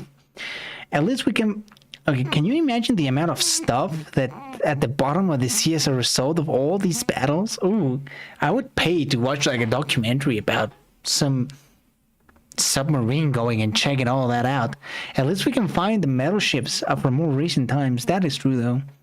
I guess the wood would probably just like rot, I guess. Rome was the one who Sea figured rot. out how to go that little bit further. Yeah. In 241 BC, the Carthaginian politicians sent word to Hamilcar Barca that he was on his own and could choose to make peace with the Romans if he wished. Oh, what's he gonna do? was stunned. He felt betrayed by the politicians. Some sources say he refused to even negotiate. Wow. Nevertheless, terms had to be drawn up. Well, Hammy, I'm glad you Carthaginians have finally come to your senses and recognized who the true winner is. How many fleets did you lose? Okay, here are our terms. You leave Sicily to us and return all of our prisoners. You're not allowed to make war against Sicily, Syracuse they or her found allies, many and you have to rostros. pay us 2,200 talents of silver over the next 20 years. What's a talent of silver? Well, to put it in perspective, in the year 2022, that'll be worth around, let's say, 40 million US dollars. Ay caramba! That will cripple us. Wow, we got a real smart guy over here. Yeah, that's kind of the point, you dingus. Ugh, I guess I have no choice. I accept. Wow. Great. Oh, by the way. Is he gonna we get changed our crucified? minds. You actually have to pay us 3,200 talents of silver over 10 years. Thanks for accepting. Dude! See you later. Hey! You didn't let me say uncool! You didn't let me say uncool! 40 The million treaty per was talent, extremely or about punishing, and by 120 switching up billion the terms total. at the last Wow. minute, they enraged the Carthaginians. But still, one of the longest and deadliest wars at the time was finally But a over. lot. The Romans had won. They achieved their aim of gaining Sicily. And even though it wasn't part of the peace deal, they took advantage of a weakened Carthage and Wow. grabbed Corsica and Sardinia as well. Damn, Roman badass. expansion beyond the Italian peninsula had just begun. The Romans hoped that now the Carthaginians would forever be under their thumb. Unfortunately, the harsh terms they placed on the Carthaginians at the end of the war left a growing anger. One that would come back to Sounds familiar, isn't it? Harsh terms making that other power angry. haunt them. One day, Carthage will have its revenge. That's nice, dear. I'm serious, woman. Maybe not in my lifetime, but perhaps in his. My beautiful son. You are born into a momentous destiny. You shall be Rome's greatest enemy. You'll tear Rome limb from limb. You'll And burn he their is- pathetic city into the ground. You'll slaughter their people, men, women, and children. My child, you are vengeance. Stop telling our baby he's vengeance. But he is, Barbara. He's vengeance. That may be so someday, but for now, Oh. our son has a name, and you should call him that instead. His name is... Oh my god. The second Punic War oversimplified coming soon eventually. Wow. Okay, Jesus. Did I saw the Drew Easter egg? I think I didn't, man. Honestly, wow. 40 million plus 3,300. French keyboard, yeah. French keyboard. Hannibal, what the hell? Is he gonna actually do the second Punic War? I think, I don't know, he's been lately doing a lot of weird stuff, right? Because, This video. before he used to do like the more global conflicts, so you had or at least either global or more well known, right? So you had World War One, World War Two, in between a Hitler video. Then you had this category, the mini war category. So you got the football war, World War Two, the war that changed the English language, the American Revolutionary War. Okay, that's a big one. Emu War, Cold War, again a big one. Three Kingdoms, French Revolution, again, big one. And then lately, I don't know. I mean, I guess the big one is the Napoleonic Wars. And the first Punic War, okay, yeah, that's pretty big, I guess. But I don't know. I mean, apparently Hannibal's father made him swear on an oath never to befriend Rome. Never befriend Rome. Holy shit. What a crazy child. We have a Roman history playlist, so we can imagine other Roman stuff other than Punic. That'd be cool, though. I'd be down. As of right now, I don't know. Oh, okay. What a video. Hannibal was absolutely mauling. Okay. Actually, to destroy Rome. Wow.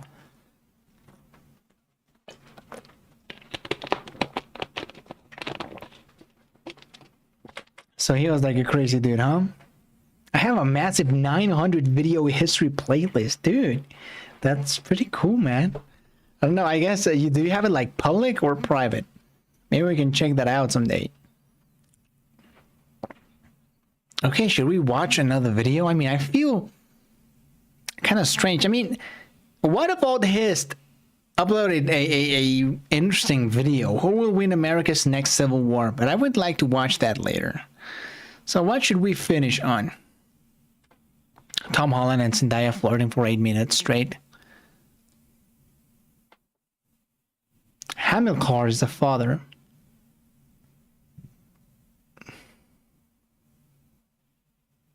The next Asian power from Hoser. Another like casually explained video, you know? Hey, why not? Popular uploads. The English language. Levels of wealth. Being healthy, okay. Male fashion. Reddit, of all places. Huh. Lifting. Can you explain levels of wealth? I can send it. I don't think links are allowed, unfortunately. And I don't know why, because again, I haven't pressed like a setting. You know, I haven't canceled, like prohibited links to be sent, but I don't know. Oh, imperialist food. Oh, that's true, man. Yeah, let's check both of them.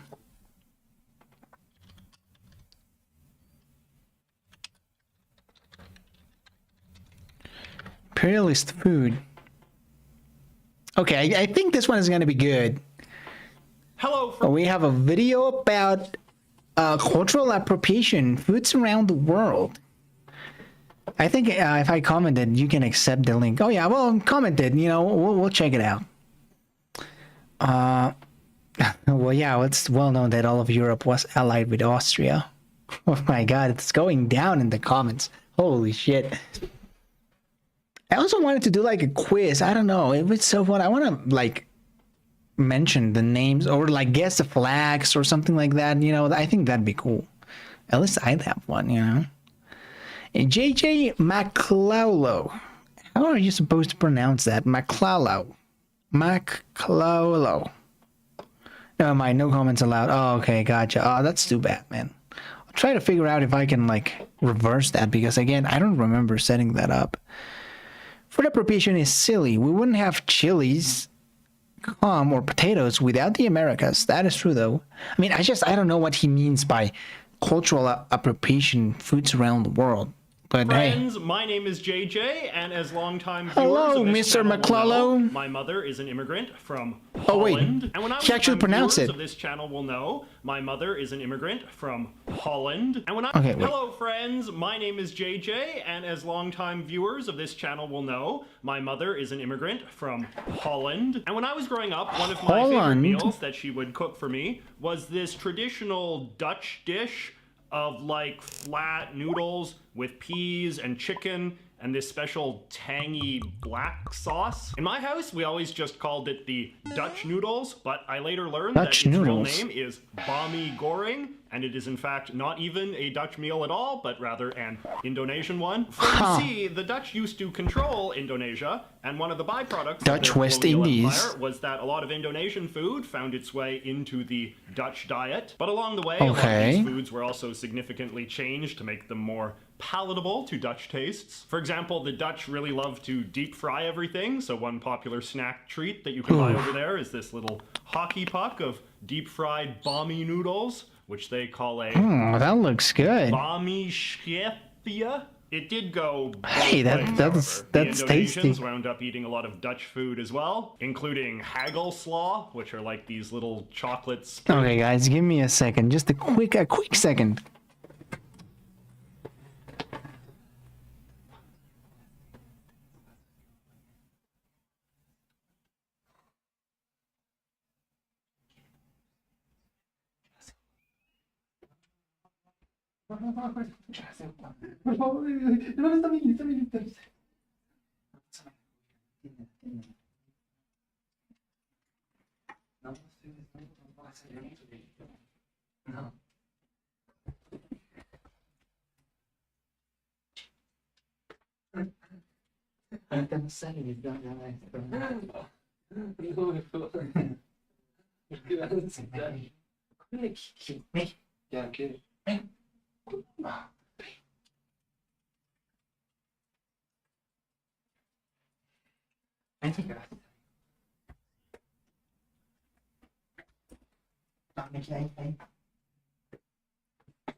All right, sorry about that. You guys can keep discussing whatever you're discussing in the comments. I guess you're still fighting about that. One of Britain's most popular dishes is Indian food. Oh wow. I guess that makes a lot of sense considering that there's a lot of Indian population in the UK. Sprinkles on toast. Plus the whole and colonization waffles, thing. which are mini pancakes. So today we are going to look at some more stories. Hey, of stuff Holland like apparently this. has a What lot are of some like other good examples dishes. of ways It's a in which doggo, one yeah, I know, country has right? Come to eat the traditional food of another. They love and being how here, much and because they it's change raining, you know, along it's the way. cold, so I gotta Obviously, one keep of the them biggest warm. examples of this has been the interplay between British and Indian cuisine. Oh, Back in the okay. mid-19th century, Hey, we when were talking British about rule this. of India was going at full speed, the British introduced black tea to India, which the Indians then proceeded to mix with their own unique blend of herbs and spices, thus creating the chai tea that we all know and love today. Or as the Indians Wow, just call it, I spiced tea, actually since didn't know chai that. just means tea Spice? in Oh. Hindi. I think I will microwave myself a cup right now. Ah, colonial. Tea, of course, was originally imported to Britain from China, meaning the chai. Actually, surprisingly enough, I am one of the few people in Mexico that drinks tea. You know, I love tea. Green tea, white tea, black tea is amazing. I buy this blend of black tea and mint, and oof, it's delicious, man. I love green tea, especially. It's like one of my favorite things to drink. People in Mexico don't like tea, or what we call tea. It's not really tea. It's more like herbal mixes, like mint, for example. That's not really tea. Exactly. Microwaving a tea. That's such an either American or Canadian thing to do. Okay, I'm going to go take a shower now. I might come back if the stream is still on. Okay, dude. Gotcha. Yeah, microwaving a tea. That's sacrilegious, dog. Tea that the Indians drink by the bucket. Microwaving. Yeah, I know. I didn't want to say anything. I didn't want to be the guy who actually pointed that out. Common phenomenon when it comes to countries embracing foreign foods, as we shall see. During their centuries We can start the day or end the day without one. I know, same. Other trademark foods as well, Really. particularly cookies, which are quite popular over there. The hottest cookie brand in India is even named Britannia. But it would probably be fair to say that the Indians have had a lot more success making their own food popular in Britain. A lot of Brits took a liking to spicy Indian food when they were over there, British food not exactly being well known for its robust flavor. So Wow. Indian curries have been served in That's England in fucking one form rude, or another dog. for over 200 years, a reality which has only increased since Indian people Immigration, began yeah. immigrating to England in large numbers in the 20th century. Particularly in the big cities, the curry house Only has now become psychos one of the most microwave iconic tea. types of It's British an American restaurants. thing But a to lot of do, what they bro. sell I are swear. uniquely British curries that have been developed over time to be acceptable to I mean, he's British Canadian, taste right? buds. But Dishes like such a chicken North tikka American thing to masala, do. or the British version of korma. Tikka or masala is vindaloo, really good. probably I love taste a that. little bit It's one of like off. one of the few British tend to like Indian dishes curries that I've are actually thicker tried. and sweeter and more tomato. Which is not wrong, Will. Our food is for the But the Brits are very cold. proud of their curries all the same. I mean, In that fact, does one of make their sense. popular The weather is pretty patriotic cold. Soccer songs just consists of people yelling "Vindaloo" over and over again.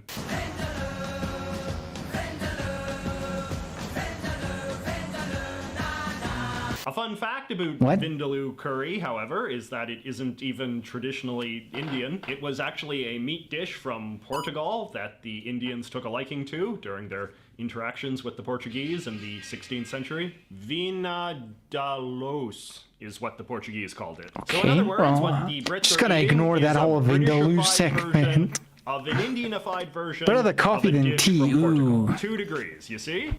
Better the coffee than tea. I don't know about that. I guess in a utilitarian sense, coffee does bring you energy, and I used to drink a lot of coffee. But I mean, if we're talking about healthier, I mean, and coffee, it is tastier. However, coffee is not particularly healthy. Coffee usually is paired a lot of times with milk. And again, just like the health risks that coffee has, it makes your teeth yellow, it makes your breath smell bad, it's really bad for your heart, and caffeine can be really addictive. Now, black tea, I think, does also have caffeine, so let's not kid ourselves with that, but like in different quantities, right? I don't know, bro. I think tea is just better, you know? If only coffee tastes good. Coffee tastes horrible without a ton of sugar. That's the thing, right? I'll fallen asleep for a nap. Goodbye, T-Man. Have a good one. I forget that some of you live really, really far, and it's like 1 a.m. for a lot of you guys. Now, the popularity of curry in Britain has had I don't know, consequences I'm a for tea other guy, you countries. know? During the late 19th Tea century, team. for instance, when Britain was becoming a closer military ally of Black tea has about Japan, half the British sailors are said to have caffeine. introduced Nice. Indian curry That makes to sense, the though. Japanese. So you Today, see, a curry lot is healthier. a very popular fast food in Japan, much more so than I think a lot of foreigners might expect. I know when I was in Japan, I was very surprised at the number of curry chains everywhere, as well as the vast assortment of curry mixes you could buy at the supermarket. But once again, thanks to multiple degrees of separation, Japanese curry is now pretty far removed from the Indian version. I'm sure most Indians wouldn't even recognize what the Japanese are eating to be curry at all. Probably it's really so, more of a yeah. sort of semi-sweet gravy stew, often served with miniature onions and ginger slices and deep-fried pork. Yet the Japanese think that this is traditional Indian I don't food, know. and will often advertise it with little cartoon drawings of I'm in Northern stereotypical California, so it's Indian like guys 3:30. and Oh, really? whatnot. Japanese cuisine Right in here it's general like is quite 5:30. surprisingly internationalized. We often think of Japanese food as an example. A man of don't care very about the video, you just want to authentic talk type of about national tea. cuisine Oh, that yeah, hasn't dude. I been could talk about tea the whole day. tainted by foreign influences, which is of course a very common stereotype of Japanese culture more broadly. But in reality, their food scene has just as much foreign influence as anywhere in the West. For example, Yeah. another thing that really struck me about Japan was just how much bread they eat. You go to any Japanese supermarket and they will have a huge bakery section. Why would that be full of all sorts of surprising? I different don't know. rolls I don't and think it's like buns that and things. surprising. Bread is not native to Japan, however. It was introduced to them by the Okay, well. Portuguese sometime in the 16th century. To this day, they still call it pan, which is some sort of Japanese corruption of the Portuguese word for bread. We call it pan too. One of the favorite Japanese bread snacks is what they call melon pan, which is a Japanese version of concha, which is a crusty sweet bread. Very popular. Oh, no way. We have that in Mexico, dude. We love that. I mean, I ate one of those the other day. Holy a Japanese shit. version of concha, which is a crusty sweet bread. Oh, Very that's popular so in good. Mexico, but originally Yes. from somewhere in Europe. Melon pan slash concha is actually a good example of a I learned the origins of the concha, dog. That's interesting, man. What types of tea have you had? Well, all the classic ones like green tea, white tea, black tea, and the oolong tea, which I think it's like red tea, sometimes called, but I think the official name is like oolong. And all the, you know, the more classic ones, or the like a mint or lemon tea, and then like camel. How do you call that? Camel. Call me a sinner, but I like blueberry flavored tea. No, that's actually pretty good. I had raspberry tea. I really like raspberry tea. It's like one of the things that I drink cold. You know, like instead of hot tea, I drink it cold. I put some ice, and it's really good. It's really refreshing. Nothing beats drinking a hot cup of tea on a cold winter morning. That's the thing, man. It's about the weather, man. Yeah, in Latin Europe, it's coffee all the way. Yeah, I could see that. Food that has been so thoroughly embraced I'm drinking by a different raspberry country tea right that the now. country it Yo, for the originally came win. from is sort That's of amazing, lost dude. to time. Enjoy Japanese it. also eat something known as curry pan, which is a kind of American-style jelly donut that's full of curry. It always Some reminded good me of crusty the bread with thing butter that one on of the it. bad guys in Fantastic Mr. Fox eats. But in any case, curry pan and melon pan are so popular in Japan. They even have these little superhero characters called Curry Pan Man and Melon Pan Girl. Ah.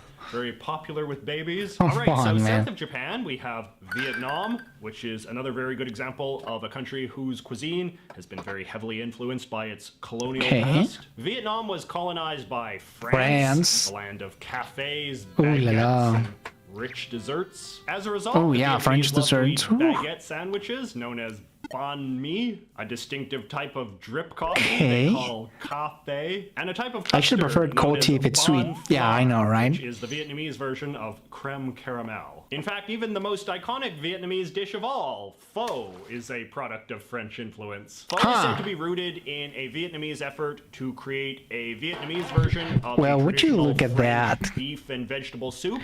Francis in the house, baby. Pho. The Vietnamese eventually shortened it to just pho. Pho, meaning yeah. People like me who go around calling it pho are in fact objectively pronouncing it wrong by any standard. Have you ever had those delicious egg tarts they sometimes have at Chinese restaurants? It probably Yeah, won't I surprise have, you to learn actually. that those are originally from Europe. Introduced France? by the Portuguese back when they were just- out knocking about in no. China. We don't think about them much these days, but at About. one time the Portuguese The way he had one of says the biggest empires about. in the world. He and says as a about. result, their foods turn up in all sorts of unexpected places. For example, consider the popular fast food chain Nando's. It's from South Africa, and their main thing is Nando's? this unique type of spicy chicken. See, back when they were out conquering the world, the Portuguese discovered chili peppers in South America and imported Hey, them man. into their African colony of Mozambique. The Mozambicans, Nutty for their part, really liked cheese. the taste of Huh. chilies, which they call peri-peri, and use them to flavor all sorts of different Holy dishes. crap, have you including guys tried chicken. And much like the Parisian British with curry, cheese? the Portuguese eventually appropriated Harrison, no, peri-peri chicken.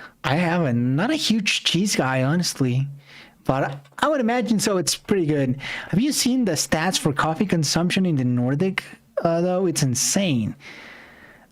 I haven't, but it wouldn't surprise me, especially with the Their own weather. thing. Today, it is You gotta probably the wonder why they best-known don't Portuguese food in the consider world tea after those tarts. consume. But why is Nando's a South African company, you ask? Well, during the 1960s and 70s, the Portuguese launched a very brutal war against pro-independence rebels in Mozambique. Oh, and Mozambique. A lot of white Portuguese settlers living in Left. Mozambique then fled to next door South Africa, which Huh. under the apartheid government of that time was allied with Portugal. And one of those Portuguesers who made the move was Nando Duarte, the founder Okay. of Nando's. So I guess that's a somewhat problematic Especially story, Finland, but huh. Nando's tries to make up for it by being one of South Africa's most progressive companies, very big into LGBT rights and that sort of thing. All right, so how about America? Now, the United States never Ooh. had much of an empire compared to the countries in Europe. Its main territorial conquests in the age of imperialism were in Mexico, and I think most of us are pretty Thanks, familiar with the way that jerk. traditional Mexican foods have been absorbed into the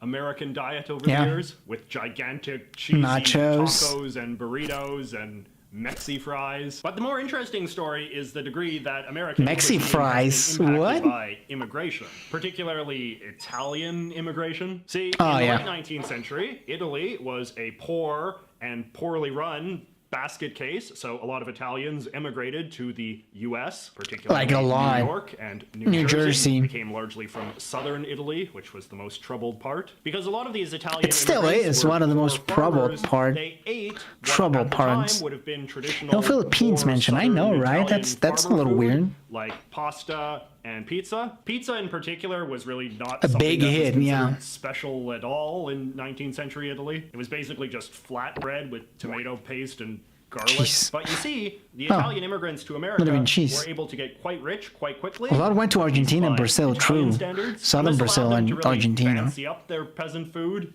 chiefly by adding a lot of meat to everything. Pepperoni on pizza, meatballs in the spaghetti, beef in the ravioli. Excuse me, beefaroni. After World War II, this Beefaroni. decadent Italian-American food was also some of the first to get caught up in the great American post-war craze of making food super mass-produced and convenient. Because pizza and pasta are made of relatively simple ingredients, it is very easy to manufacture quickly and at a massive scale, much like that other most that's beloved true. American immigrant meal, the hamburger. This is one of the reasons, by the way, that so-called authentic Italian pizza that you No Greek find at those mention, fancy yeah. restaurants with the red brick Because oven and ancestry all in the rest Argentina are is just a Italian. load of BS. That's Unless you're eating that probably really true. boring margarita-style pizza, you are not eating anything that a Was literally 19th century robbed by Italian Northern peasant Italy, would huh? recognize. Italian-American cuisine was also exported to America's most prominent overseas colony, the Philippines, which America ran from Okay, 1898 this is gonna be interesting. to There was a Philippine 1946 mention. after acquiring them from Kinda, not Spain. really. To this day, Filipinos are very fond of eating American-style spaghetti with meat sauce, except that they also put banana ketchup in it to make it sweet, and Ah. sometimes cut up bits of salty Filipino-style hot dogs. You can see that they've put their spin on everything. Well, Even good they old had their American spin, yeah. Apple pie. The Filipinos really took to it, but unfortunately, apples are in rather short supply in that part of the world. So instead, they invented something called buko pie, which is a kind Okay. of apple pie made of unripened That looks actually coconuts. really In good. the popular Filipino fast That food looks really chain good. I'm not gonna Jollibee, lie. I would eat it, you can yeah. buy buko I dig pies it, yeah. done up in the style of those little apple pies they sell at McDonald's. But nowhere have the Filipinos had more fun with American cuisine than with their take on traditional American birthday kebabs. You know American birthday kebabs, right? I Where you put don't, the actually. marshmallow and the hot dog on a stick. Ivanka Trump does it, and the Filipinos do it too. Anyway, let me know in the comments if you know any other good examples of where one country eats a modified version of some other country's traditional food. If you enjoyed this video, you may also The taco from Mexico. We have a modified version that's from the Middle East, and I think we saw that at the beginning of the stream. If you guys weren't there, go check that out. No Swiss mention. I know a lot of countries were missing though. Oh, that was interesting. There were a lot of countries missing. I wonder if he's gonna do a part 2. I mean, this video is kind of old. Well, but now I'm hungry. Oh, dude, I'm hungry too. Oh, there's a part 2. Would you look at that? Hello, friends. My name is JJ, Boom. and today Let's we are go going to for do it, another man. one of my famous videos about foods of the world. He did, I think, yeah. Specifically, foods that only Nice. exist because people from one country tried to copy a thing from another country. I wonder if he's gonna talk Instead about made it into the their taco, own you know? unique thing. But I don't Today, think so. people sometimes call this cultural appropriation. Wait. Which is a He has a photo of Obama, like the Obama portrait in the back. That's interesting though. He has a lot of stuff, you know, in the back, like the Canadian kids designs from South Park. Some flags, a bunch of flags, obviously, and just a bunch of stuff, man. Jesus, kind of judgy relax, term brother. that refers to when one country tries to steal something from another. But one thing I've learned It is a doing fair judgy bit term, of yeah. research on food history over the years. Wait, he has like an I voted sticker in the back. He's not American, is he? He doesn't have American citizenship. Or does he? Or maybe he just like stole it, or like someone gave it to him, Is that probably. But almost all of the truly good I things wonder to if eat in he's, this like, world are a American, product or of like an American cultural citizen. appropriation in some way. This Please is because agree. most Oh, of the yeah. good meals Let's and cross dishes our that fingers, we eat man. today are actually very recent things. A Canadian Even in a culture pro-America. we think of as being very stereotypically Makes sense. ancient, like China or India or something. Many of their most iconic national foods are only like 200 years old Or raw. at most. And even then, probably half of what makes them good in the first place are ideas or ingredients or techniques Like that were appropriated from some other place. So when it comes to understanding the culture of food and the history of food, you have to start by acknowledging that most of what we eat is quite new and a product of our modern age of cross-cultural interactions. Yeah, Here's like an cross example that a lot of you interactions. pointed out Yeah, after that's my true. first award-winning video on this topic. Award-winning. Tempura. Tempura is, of course, one of the most stereotypically Tempura. traditional Japanese foods there is, but it is entirely a product of their interactions with the West. In fact, they don't even have a character I don't for know it what in that the is at traditional all. Japanese alphabet, but rather have to spell it out phonetically, like they do for foreign words, like hamburger. This is because tempura was originally Portuguese. So centuries Another before Portuguese. Americans made it their thing, it was the Portuguese who loved to batter and deep fry anything they could get their hands on. And when they first sailed over to Japan in the 16th century, this style of cooking was one of the things they introduced to them. And the Japanese Is he bouncing on a couldn't get ball or enough. something? Their shogun. I know, right? He's like moving. I have a chair. I can't do that, man. How is he doing it? I don't get it. It doesn't make sense now that you mention it. Because I've been thinking that, like, he has to be bouncing on or something because he's always moving, dude. That's strange. Like, my chair doesn't. I mean, maybe it's like a special chair. I don't know.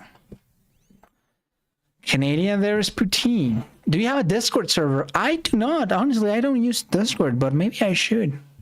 I haven't used Discord, though. Even ate so much of it, But he I think got maybe I stomach should. It'd be cancer and cool. died. True story. The name tempura, by the way, supposedly comes from the Latin Temperature? phrase ad tempora quaresma, which it is claimed has something to do with Lent. During Lent, thought it was the temperature, Portuguese, though. it was said, like to pig out on deep-fried vegetables because the salty taste reminded them of the meat that their Catholic God wouldn't let them have. Although it seems to me that this Catholic explanation God is doesn't like probably meat? apocryphal, since I can't really find any reference You should to make the a phrase Discord server. ad tempora I should. quaresma. That isn't just I'll some figure out how to make version of one. the I think it'd be tempura origin cool. Story. That's the other thing about food history. I feel such old, man.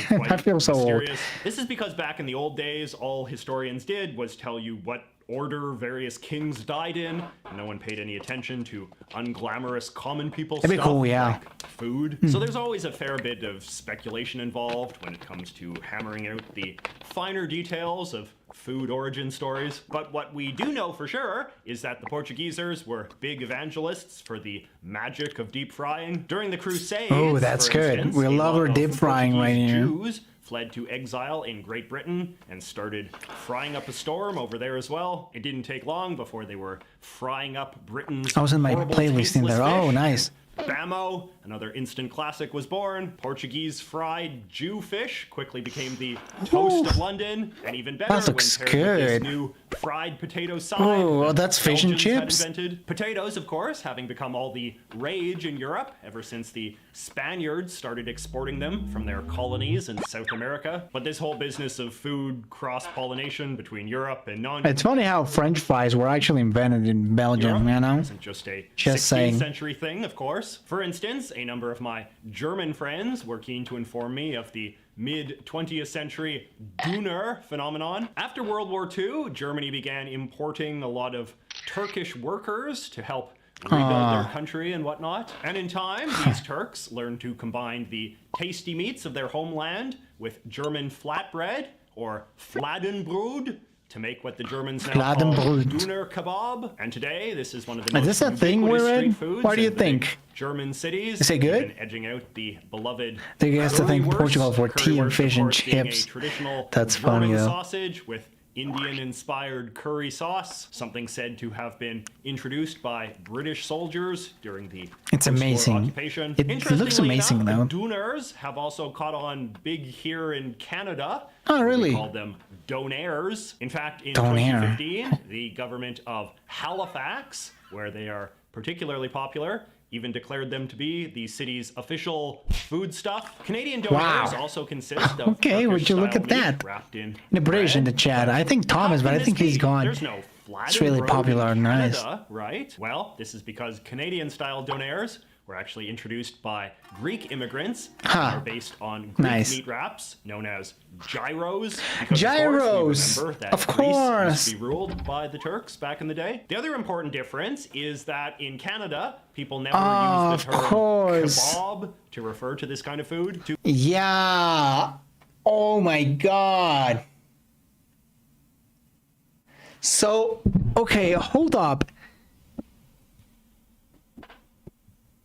So, what you guys call kebab, is it a gyro on this side of the world? We have gyros in Mexico. We do. So, we call them like North Americans or like the people on this side of the world, this continent, call them gyros, and you guys call them kebabs? Like maybe you guys in Europe or just like Germany or like, I don't know, man. Huh. That would make a lot of sense. Because I was like, why? I never see kebabs in Mexico or the US. Sized skewer stick things with meat. Ah. The Greeks call souvlaki, or what people in the former Yugoslavia call cevapi, because of course the former Yugoslavia. In France, a kebab is kebab. Oh, okay. Anyway, the point or a is, Greek. to Canadians, a kebab I think is they're different. definitely Oh, not yeah. one of these giant rotisserie things they cut the meat off of. I'm not even sure if we have a word for them. But whatever they are, you know who Mexico, really loves them? Mexico. The Mexicans. Yes, During sir. the 1930s, Lebanese refugees from the former Turkish Empire came to Mexico, and in time they were able to incorporate those meat pillar things into the Mexican taco scene, creating what are now known as tacos el pastor, or tacos with fresh sliced meat. In short, Yeah, this style of oh, meat man, is the I'm biggest Turkish hungry. culinary fad to hit the non-Turkish world. I'm since hungry, dog. 1715. That was the year King Charles XII introduced a new dish to Sweden. He had learned about during his military campaign in the Ottoman Empire. He called them meat balls. Speaking of Sweden, let me tell you about a weird experience I had when I was Meatballs. over there a few years ago. So the Swedes are really big into pastries, but for some reason they call Danishes wienerbröd or wiener bread, even though they were just full of jam and stuff. Nary a wiener to be seen. Well, this is because, despite the name, the things that we call Gosh, I'm Danishes so are not actually hungry. from Denmark, but rather Austria. Austria was the pastry capital of Europe during the 19th century.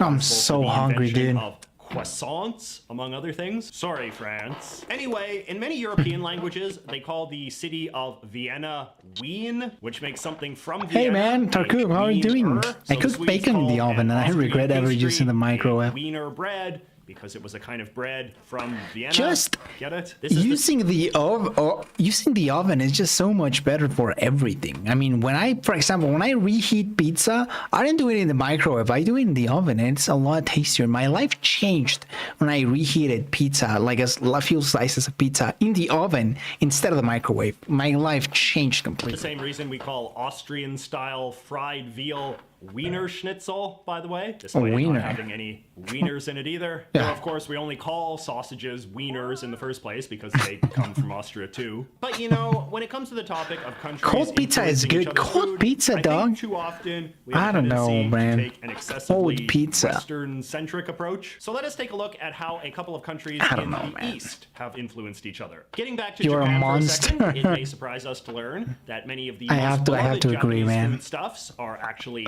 Chinese in origin, and we're not talking about like back in the medieval times or whatever when the countries Golden were more Gate, integrated than they are today. We're talking about stuff that happened in like the last 100 years. According to food historian George Salt, for instance, the iconic Japanese noodle dish known as ramen is just a version of a Chinese soup with pulled noodles, which the Chinese called la mein. Mein is noodles in Chinese, as in chow mein or lo mein. Chinese immigrants brought la mein to Japan in the late 19th and early 20th centuries, but it only really became a big thing after World War II. During the peak years of Japanese fascism, it was not seen as acceptable to like Chinese food. Now, to some extent, the Japanese still think of ramen as a Chinese food, or at least a food with a strong Chinese connection. My friend Meryl informs me that one of the most popular Japanese ramen brands, Ajisen, still has very stereotypical Chinese branding with this little Chinese girl as their mascot. Meryl also says, there is also a very 80s wrestling themed anime called Kinnikuman, Ultimate Muscle in North America, where different countries are represented by wrestlers. China was represented by a wrestler named Ramen Man, and one of his finishers was to break his opponent's spine and twist him into noodles. Japanese. Wow, okay, what the, what? Ramen Man, and one of his finishers was to break his. Okay, so first of all, he's fighting Germany, and we know what symbol this is. So okay, that's weird. That's weird, Japan. Opponent's spine and twist him into noodles. Into noodles. Japanese I wonder what Mexico gyoza is. Dumplings, meanwhile, have a similar story. They are just a Japanese knockoff of what the Chinese call jiaozi, and were said to have been brought back to Japan by soldiers after they had finished viciously occupying China during the war. All right, now how about Bro, yeah.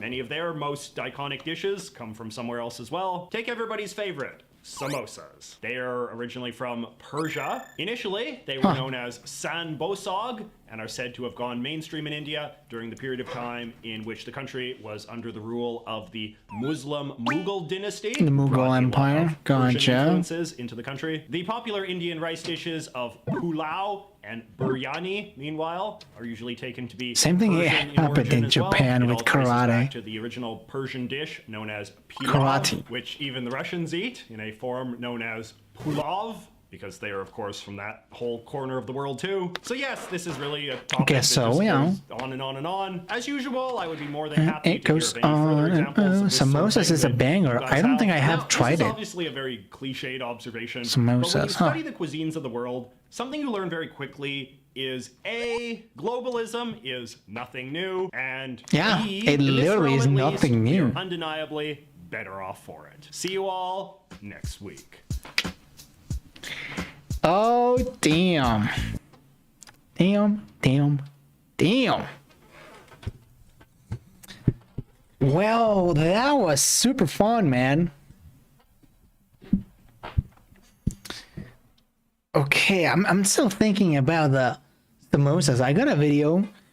Sure, we're gonna watch the last one. The thing is, it's raining pretty hard, and I don't want the internet to go bad. You know, sometimes when that happens, the internet signal gets a little weak. So let's not. You better make it a Discord server, or I'll steal your kebabs. You mean my gyros? Yeah, sure. Let me. I'm gonna have to do some research. I don't know how to set up a Discord server. You know, I have no clue whatsoever. So I'm gonna have to research it. No problem. No problem so far. I know that's good. You know, they have happened before, and it's not really good. Do you have a favorite rice dish? Huh. I do. Rain does not exist in Mexico. It's a lie. It's all a conspiracy for me to go to eat. I do. It's a dessert. It's called arroz con leche, which basically it's translated from Spanish to rice and milk. And it's sort of like, let me show you a picture, you know? Maybe some of you Americans have heard about it.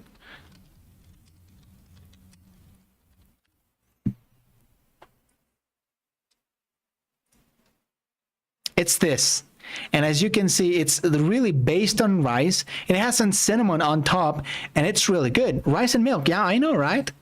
It's literally just that. I don't know the exact recipe, but come on, you cannot tell me that doesn't look good, you know? Let's open the image. Like, hey, that looks all right. You know, does it long grain or short grain? I don't know if that's a thing. Risotto al latte. Wait, that looks like what we call milcherie in Germany. I mean, that might be it. Means milk rice. I mean, it might be. That might be it, you know? That might be a thing. I mean, I don't know if this dish is like natively Mexican. Probably not. But hey, there you go. There's another picture. And it's good, though. It's really good. Even in Italy, we make it. That's nice. Risotto al latte. Okay, let's Google it. Let's see if they look actually similar. They probably do, though. No, risotto is with one S. There we go. Boom. Wow, it looks really similar. It looks exactly the same, dude. Oh my god. Yo, it's the same thing. No fucking way.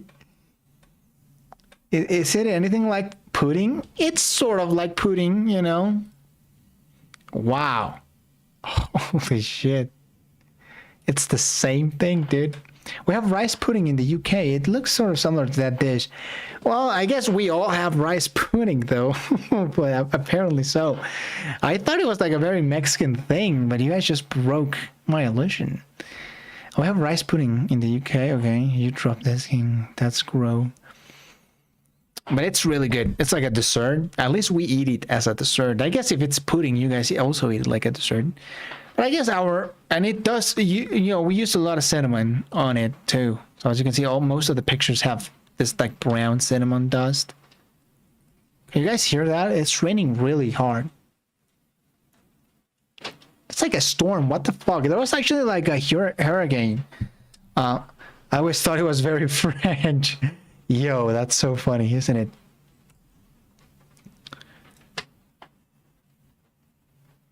Damn. Well, anyways. We also use cinnamon, sometimes cherry as well. Fuck me. I guess, look, this is the cherries. Fuck me, dude. You just broke my illusions about this dish. Such is life, right?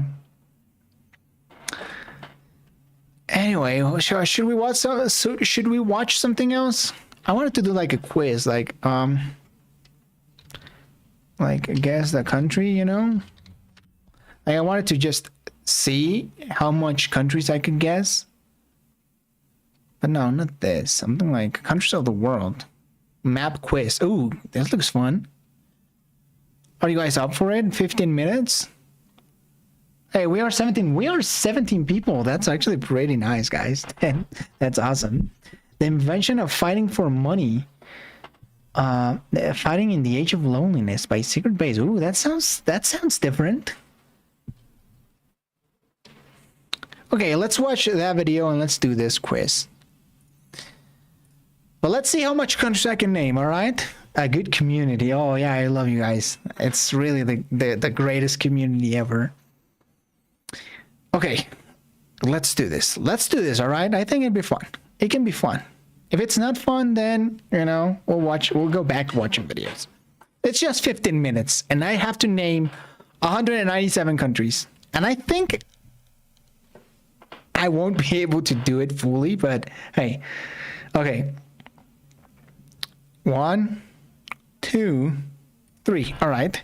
So we have Canada in the north. Fuck, I'm doing it too slow. The USA, Mexico, Guatemala, Belize. Shit. Belize, there we go. Nicaragua. Fuck. Oh, this is so hard. Honduras. Let's do Cuba. Haiti. Dominican. Oh, what? Oh, Dominica. Okay, cool. Dominican Republic. Fuck, Bahamas.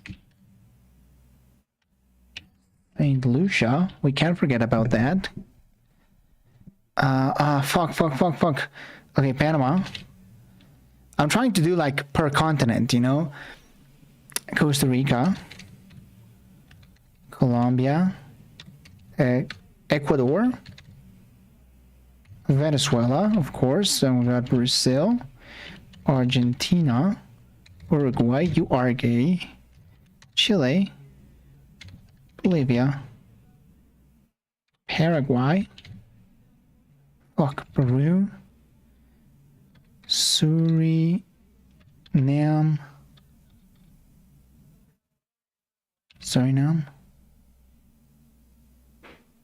El Salvador. Okay, let's do Europe. Europe is easy. Sweden. Norway. Finland. Iceland. No! Okay, well, you guys are helping, but I think I shouldn't. I think I shouldn't watch this. UK. Ireland. We haven't mentioned Ireland. France. Germany. Netherlands.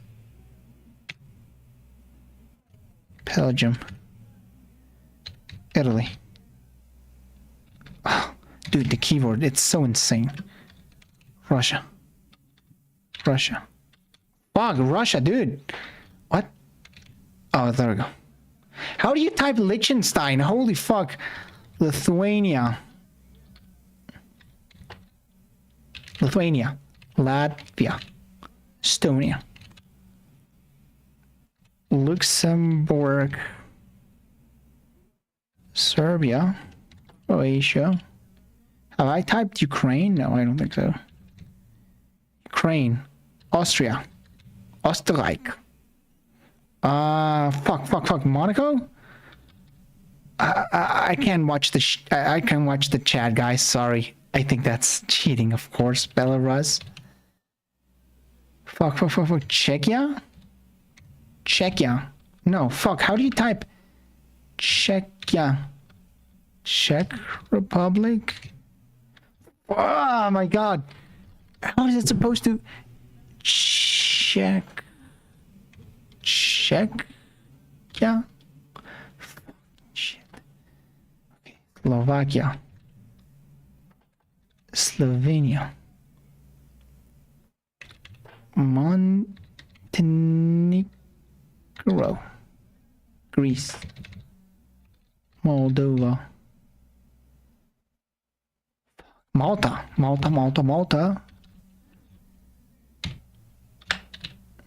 Liechtenstein? Fuck. Liechtenstein. Oh my god, this is horrible. Denmark. Can't forget about Denmark. Fuck. There's a lot of fucking countries in Europe. How I said Slovenia? I have said it. Bosnia. And Herzegovina.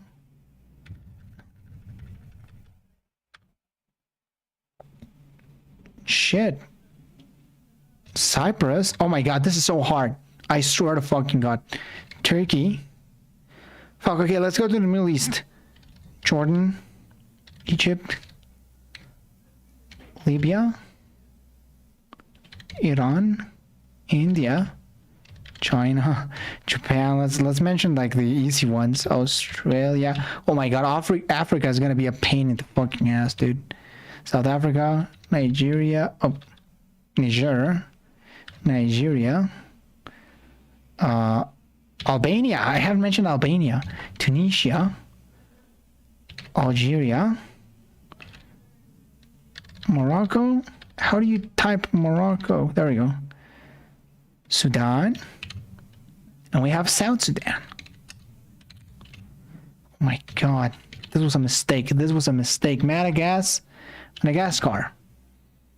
Oh my god. Somalia. Ethiopia. Fuck. Ethiopia. Some of the typing is really hard. Eritrea. Chad. Central African Republic.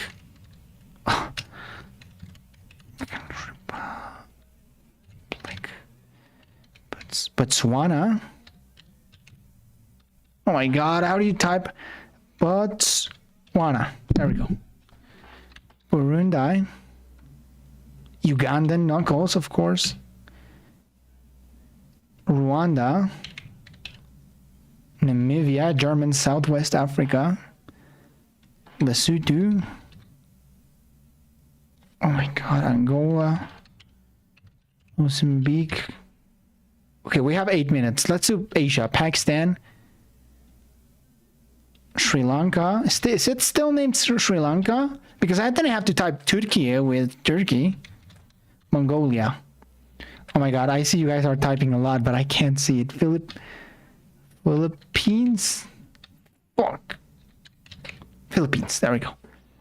Oh my god, the stance. Kazakhstan. Fuck. Kazakhstan. Shit. Kazakhstan. Oh my god. Kyrgyzstan. Fuck, I don't know how to type them. Uzbekistan. That has to be like this. Okay, good. Turkmenistan. Good. Tajikistan. Good. Afghanistan, of course. Afghanistan. Laos. Cambodia. Indonesia. Palau. I don't know why I thought about Palau, but all right. Sure. Thailand. I need to type faster, you know. Saudi Arabia. Saudi Arabia. Oman. Qatar. The United Arab Emirates. Good. Awesome. We love that. Bahrain. Bahrain. Iraq. Of course, Iraq. Can't forget about Syria. Oh my god. Oh my god. I took a peek. Togo. Benin. Guinea. Guinea-Bissau.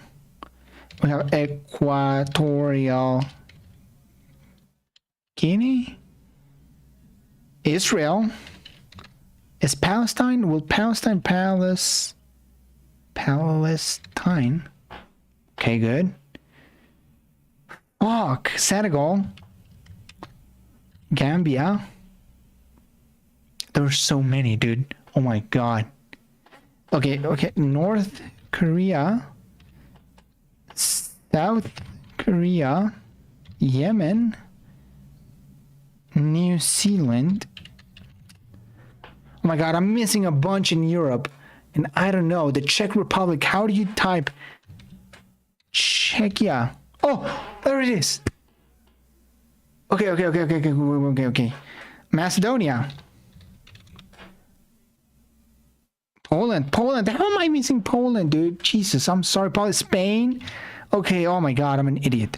Portugal. Andorra. Okay, good. San Marino. Vatican City. I mean, it's a country, yeah, sure. Okay, I'm missing one little guy there. Switzerland. Oh my god. I'm still missing Liechtenstein, but I don't know how to fucking write that. Romania. Kenya. Okay, I haven't done Kenya. Have we done Tanzania? No, Tanzania. Mali. Mauritania. Cameroon. Gabon, that's Gabon right there. Liberia. My god, there's a bunch of fucking islands. Bangladesh. Oh my god, look at the islands, dude. Jesus Christ. Guyana. Okay, the Caribbean, Latin America. We are missing Puerto Rico is not a country. Dominican Republic. Jamaica. Dominica, St. Lucia, St. Kitts and Nevis. Grenada. Trinidad and Tobago. The Congo. Oh my god, no, don't make me type it. Democratic Republic of the Congo. Republic of the Congo. Okay. Have we done Djibouti? No. Oh my god. Timor-Leste. Taiwan, of course. Taiwan. Burma. Good. Myanmar. Nepal. Bhutan.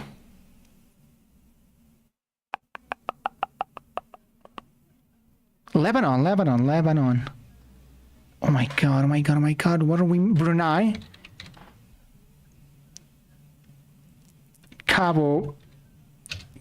it's Cape Verde. My God, Jesus. It's so hard. Tonga, Samoa, let's do some of the Pacific Islands. Nauru, Fiji. Okay, we're doing good. We're doing really good. Bulgaria. I forgot Bulgaria. Jesus. Okay, I think we're almost done with Europe, but I'm missing Liechtenstein and a few others. Sorry guys, I can't watch the chat. I really shouldn't. I wish I could. Croatia? Have I done I think I've done Croatia, yeah. Fuck. Oh, Singapore. Singapore.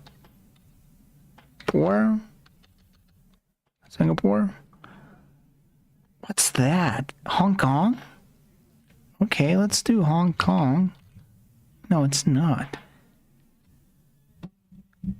Singapore, Brunei, Malaysia. Oh, dude. Malaysia.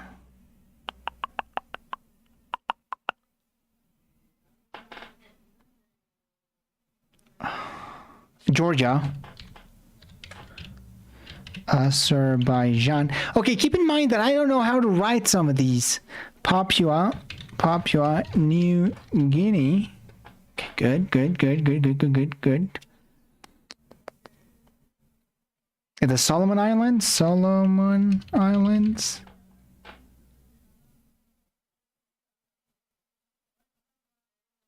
Oh, God.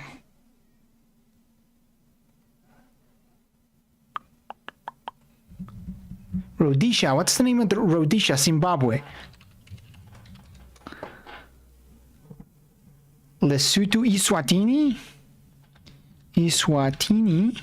Okay, good. I don't know how to write the stand countries, but I do know them. Hey, that's something. Vietnam, of course, Vietnam. That's the thing, Vietnam. 30 seconds. Oh no. Seychelles. I don't know. I think we're done. We are so done. I don't know.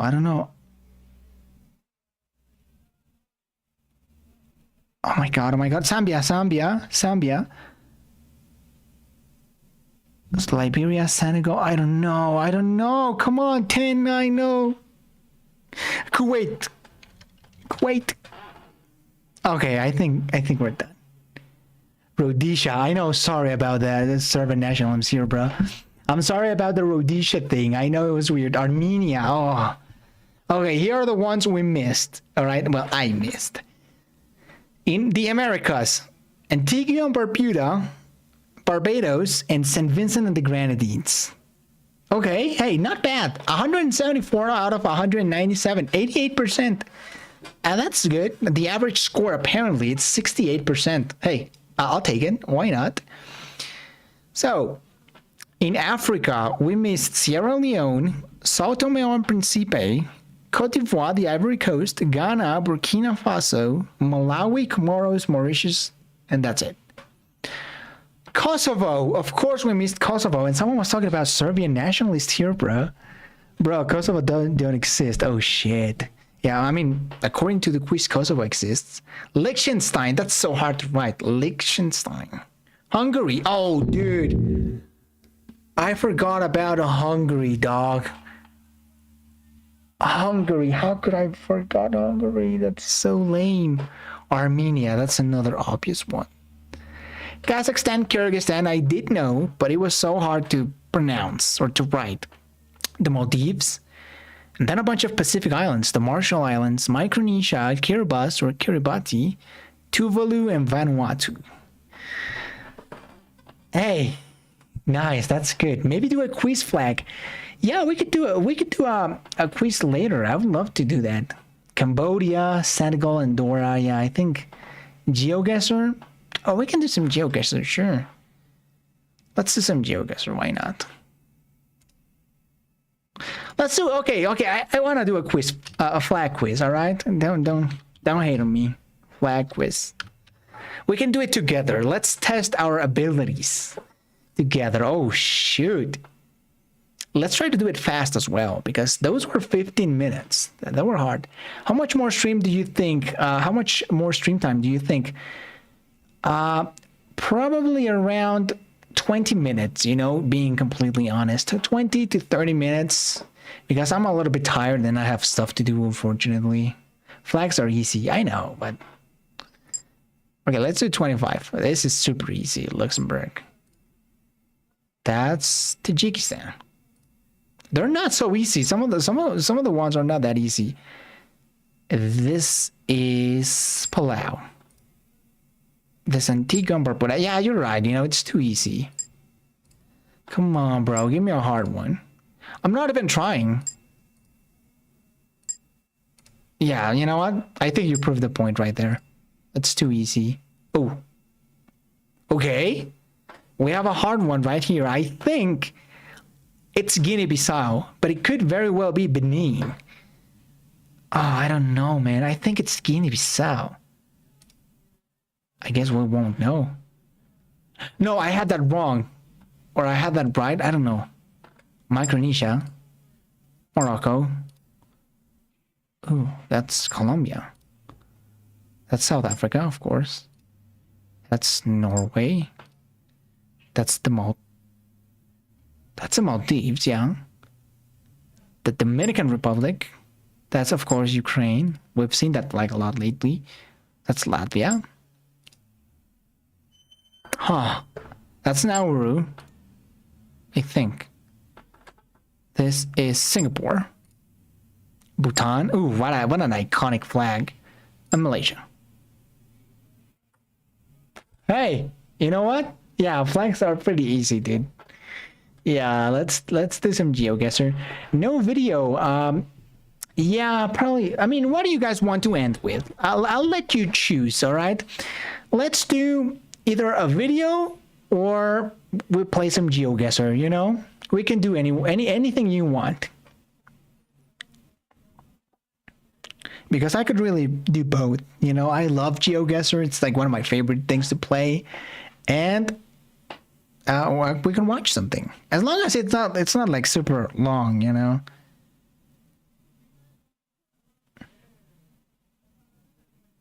Okay, yeah, I have a few time. Do a poll. Yeah, let's do a poll. You're right.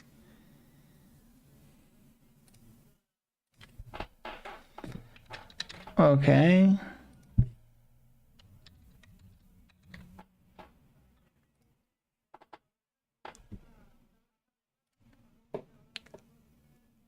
There we go. I think that's a poll. Wow, it's my first time doing a poll. I hope it shows on the stream. I don't know if it's showing. But yeah, you guys can vote. Video, 75%. I think video is winning, guys. Come on. Let's vote a little bit. 4 votes, 5 votes. Oh, GeoGuessr is gaining some traction. I don't know if you can see that. Can you? I don't think so. Okay, can you see that right there? More votes. More votes, guys. Come on, 5 votes. Are you serious? There we go. It's only a few votes. 67%. I think video is winning. We can see it. Okay, cool. Guys, it's democratic, yeah. So, hey, no more votes? You should vote. I don't know, man. Can I vote? I don't think I even can vote. I would love to do some GeoGuessr, but I think video is completely destroyed.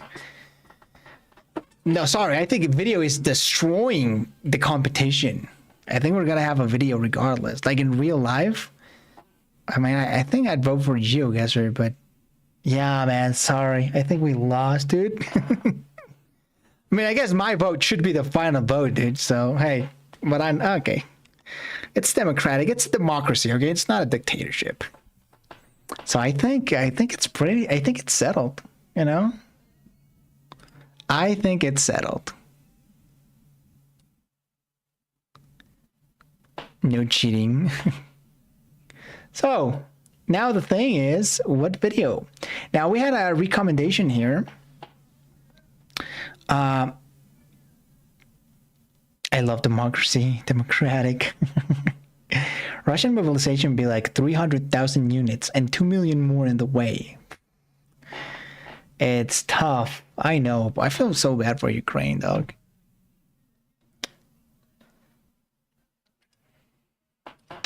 So, the thing now is, what do we watch? Force 13? I would like to watch Force 13, but I think it's not like... I think people in the chat are more like into history. Are you guys okay with that? Like the invention of fighting for money? Maybe something from the YouTuber NFKRS. Okay, let's do the research both. All right. The invention of fighting for money. Sounds a little strange, not gonna lie. Fighting the age of loneliness. Oh. It's a little dark. I don't know.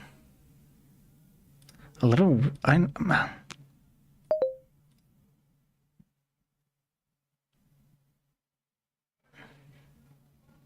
Okay, so we have two people who want the invention of fighting for money. So, hey, you know what? Let's do it. Let's watch something new. Talk about Japan. Yeah, okay, let's do it. Fuck it. Why not? Okay, this mixed martial arts documentary series. Okay. So I think we've encountered the problem, guys.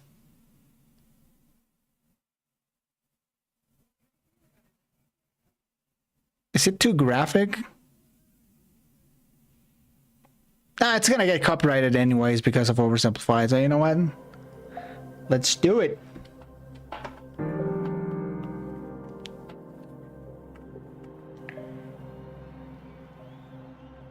Fighting for money is the story of exploitation. Wealthy brand owners and desperate outsiders who could do nothing but fight. It was an unregulated backwater, then incredibly niche, and then just another sport. Even if it did ultimately thrive off the intimate combat of two people. It's morning again in America. We Americans are slow to anger. We always seek peaceful avenues before resorting to the use of force. Old man Reagan. A new world order. Reagan. A world where the rule of law, not the law of the jungle, governs the conduct of nations. That's dark, I know, right? Then we can watch two videos. 2x speed? I don't think that'd be possible, bro. I don't think we would understand, but maybe we can do 125 speed. What about that? 125. I'll settle for that. What is this? I think I now understand. It's a documentary about MMA. Eh? It's something new. What is this? And fanaticism. We must be prepared to do. I mean, it's something new, guys. For as long as we must. Major financial institutions. I thought it was going to be more political, you know. Despite corrections in the marketplace. I thought it was like, oh shit. Democratic capitalism. We're about to get socialist right here. No matter who you are, or where you come from, or what you look like, or what religion you practice, you are equal in the eyes of God. Was that Khabib? I don't watch a lot of MMA, to be honest. I don't know if sand can glow in the dark, but we're gonna find out. That's so dark. Oh shit. 125, I recommend. All right, I think it's already 25. Yeah. Fighting in the Age of Loneliness. 5-part history of mixed martial arts. This is chapter 1. July 6, 2013, in Las Vegas, Nevada, Anderson Silva fell. Oh, in Las Vegas, of course.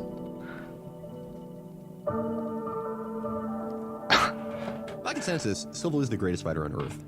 His body of work looked like that of a man who could read the thoughts of his opponents and unleash techniques that could only work in wire-free Anderson cinema. Silva. It was easy to forget that, before that day, Silva was no stranger to defeat. Most notably, he'd suffered cartoonish submission losses to Japanese journeyman Ryo Chonin and Daiju Takase a decade prior. And though he came into his own and began to impose his Muay Thai heavy striking game with impunity on foes thereafter, he had a stretch of downright bland and confusing fights long after he'd captured the UFC title. UFC President Dana White even threatened to cut him if he continued to fight to the distance on the judges' scorecards rather than finish his opponents, as he had become wont to do. He ran into Chael Sonnen, a wrestler with an unimpressive-looking record and a bored career in Republican politics. The question was whether Silva would snap Sonnen in two, as he used State to, representative. or fight like an asshole to make a fool of the big-talking Sonnen. He does look like a Republican politician, you know? As it was Sonnen who made Silva look like every one of his 35 years.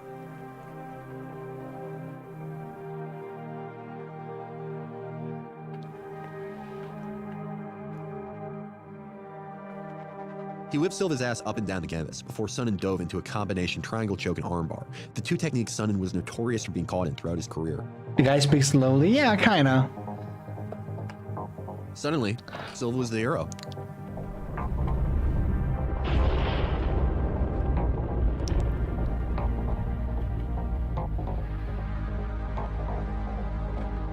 He went on to feed Vitor. I've heard that either all the fighting, like the physical fighting sports, are some of the hardest to be successful at. Like most fighters make very little money, like very little. So it can be very depressing and very dark, literally fighting for money, you know, like for scraps, for living by barely. His foot absorbed all the fans in Brazil that the famous Belfort had. Oh, Brazilian. He dismantled Sonnen's friend, Yushin Okami, in a horrifying display in Rio de Janeiro. He stepped in on late notice to face the humanly tough Stefan Bonner and became the first man to ever stop him on strikes. Silva clearly loved being the good guy. The Nike sponsorships and big deals were nice, but he clearly loved Nike the fans. sponsorships. The US and Brazil Nice. exploding with joy whenever they saw him in a way they never had before. Brazilian hero. Even though Silva Yeah. was in his late 30s, the fact that he was producing such highlights well into the twilight years of a fighter's lifespan seemed proof that he would never stop, or at least he wouldn't for a while. And then nothing.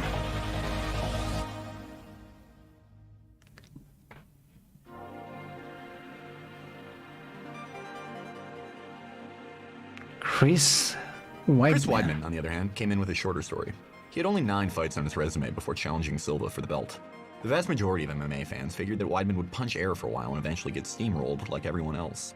Of course, those who trained with him said that his talent and aggression would carry him to victory against Silva, who had shown a vulnerability to similar balls-out wrestlers in the past. People could have seen the first round, where Weidman took Silva down and didn't let him up, but few saw him duffing out the champ in the next. Oh.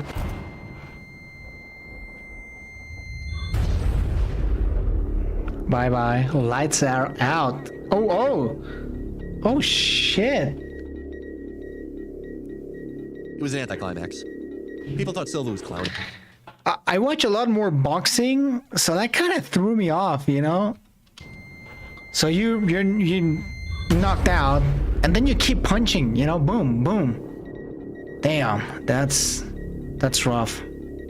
Because it's not only about fighting for money. It's almost like street fighting. I mean, it's not street fighting, but it's just so much more brutal than something like boxing. That it's, of course, really tiring.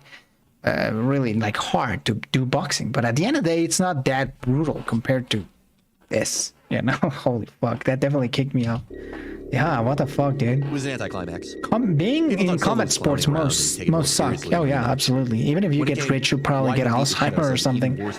Yeah, I mean, a lot of the fighters, you could see it on their face. They have like weird ears. Like a lot of them have like really like inflated ears for whatever reason. You can also see them on their eyes. Like after taking so many hits to the face, it sucks. A lot of them get bad eyesight, they get bad hearing, they get concussion after concussion after concussion, so you know, like Alzheimer. I mean, it sucks. And he turned Silva's leg into jello when he blocked one of the Brazilian champion's ferocious leg kicks. Oh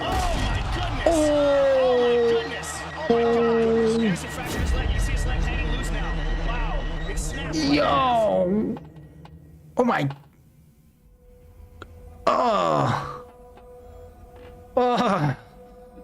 Silva spent the next few years losing.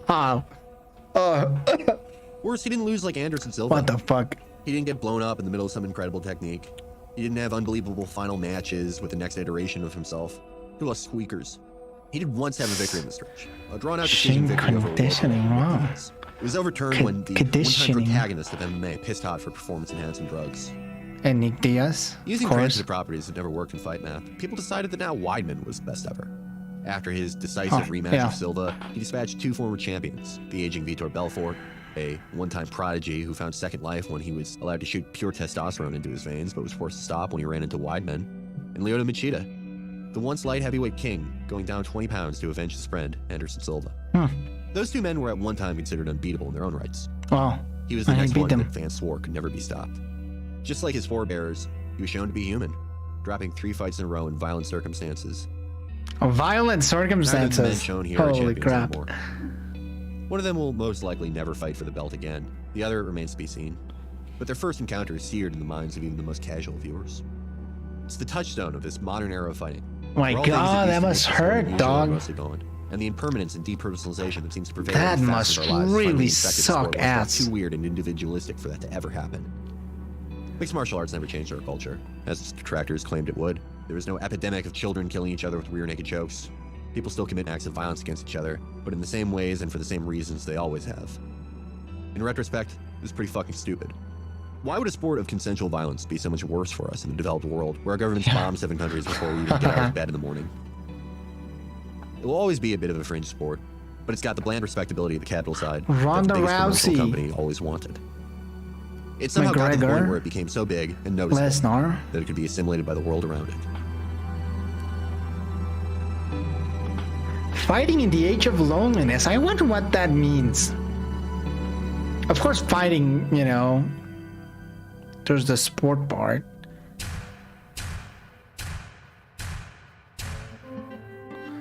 The very beginning, 1467. Khabib the GOAT. The Ultimate Fighting Championship I have watched Khabib a few times. He's pretty good. Synergy. The true catalyst for MMA as a sport, business, and spectacle go back to Japan.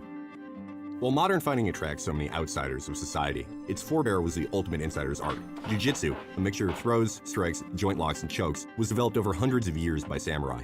Originally purposed for these elite warriors to defeat armed opponents if they found themselves without any of their weaponry. In the rigid hierarchy of feudalism, the techniques of jiu-jitsu were kept for those who weren't samurai. But nothing can remain a secret forever. As Japan was open to the world, many of the feudal codes and customs that binded so many spaces in society started to wither. By the 19th century, Have you ever seen the IMCF? It's like boxing, but you do it with weapons and full plate armor. Interesting to watch, and of course the weapons are blunted and no death, but it's weirdly fun to see. I have not seen that, but I have seen like extreme, like, you know, I used to watch a lot of... one had to have a certain degree of size and athleticism to bring the techniques from practice to execution. Jiu-jitsu. That was until someone wanted something that we now take for a given in the sport. To use martial arts as a fulcrum against those parts of oneself that make them feel as though they did not belong. In the New Japan, a man named Kano Jigaro had Oh, it's lagging? He wanted to be the best jiu-jitsu. Oh, shit. It's the rain. It's the rain. It has... Well, oh my god, no internet bad. My internet, bro. Oh, shit. Ship it to everyone. They should get better soon. Competitor that he could... It's laggy. Okay, let's wait if it stops. It should stop. Ooh, funny sending. Yeah, what the fuck, man? Okay, has it gotten any better? It's better. Okay. I hope it gets better. I think it stopped. Okay, cool. He was just too small. Kano was the type of outsider now Nice, capable of it's the modern better. sport of fighting. He knew every mitigating factor of his identity so well that it informed his most pivotal desires and decisions. Though he attended high-end private schools and received tutoring, he was still prisoner to a 5'2", 90-pound frame. Kano found a dojo and an instructor. He tried his best. He practiced his forms, he sparred, and did everything that he could, but he was just too small and too green to beat his more experienced betters. Kano never stopped believing he had a path to victory and mastery, though. The same straying road that led such a small kid to jiu-jitsu in the first place brought him to Western wrestling, sumo, and any other grappling art he could study in order to surprise his larger training partners. It didn't matter then, in a Japan that had reformed away its elite warrior nobility. It doesn't matter now, in any first world nation, in any rich family, in a blue-collar family, in an impoverished landlocked country, or if you grew up in a scientific colony in Antarctica. As long as there are people, they'll at some point want the ability to keep someone from kicking their ass. No matter how unlikely it is that they'll ever actually get into a fight. Well, would you look at that? Kano probably would have never gotten into a fight if he had never taken this path. But he had. I hope it's better, guys. I don't know. I have that warning. To then President Ulysses S. Grant during a state visit. But it wasn't until he came under the instruction of a master named Ikubo Tsunetoshi that he truly found his niche. Tsunetoshi was more into throwing techniques than any other instructor Kano had studied under. This is honestly pretty interesting, guys. I'm sorry if I don't have that much to comment, but hey, I'm enjoying myself.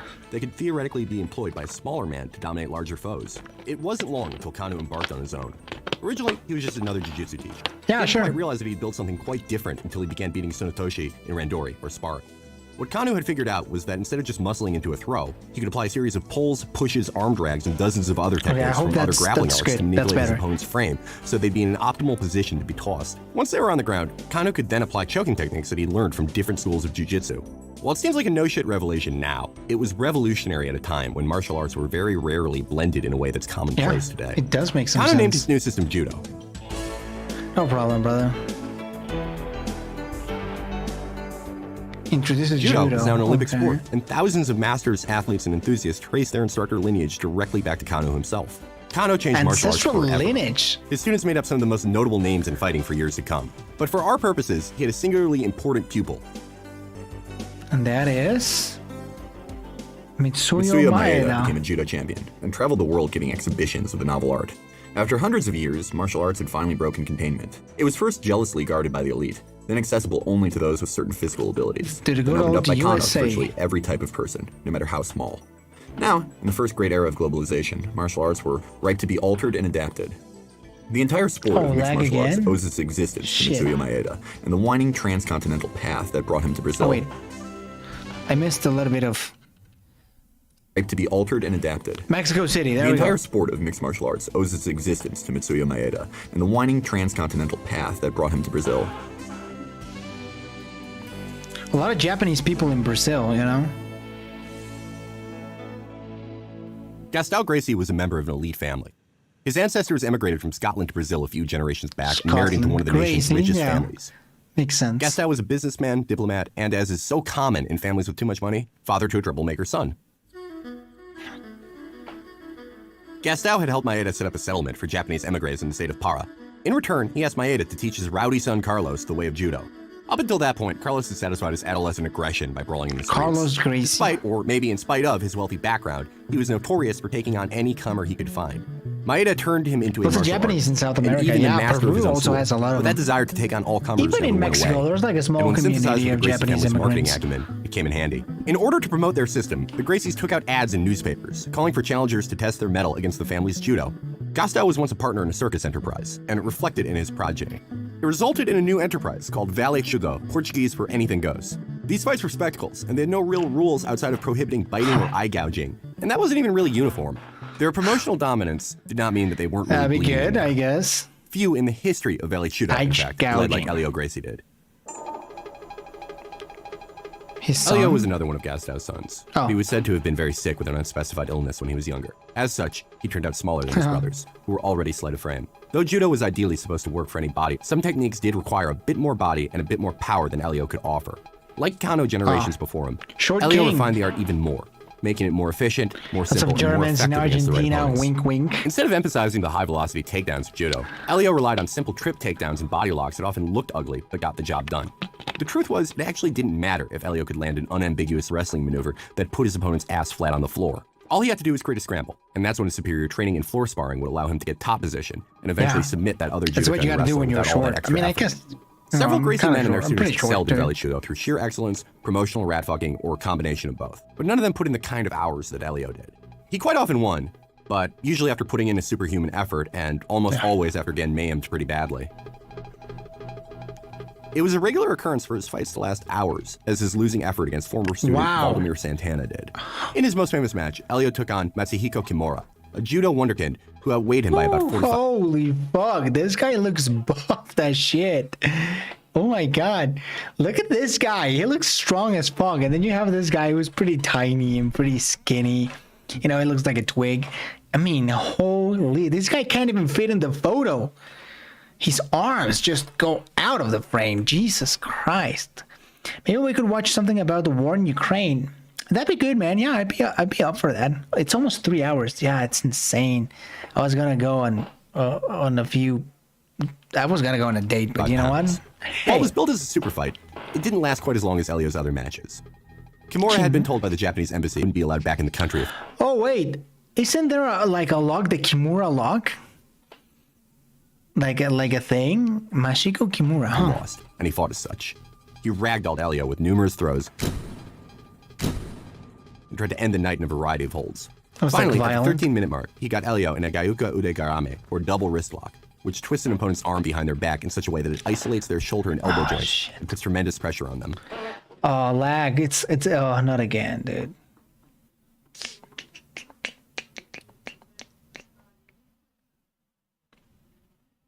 Okay, so I think there's a little bit of lag. I think it's the rain. Guys, I told you about the rain.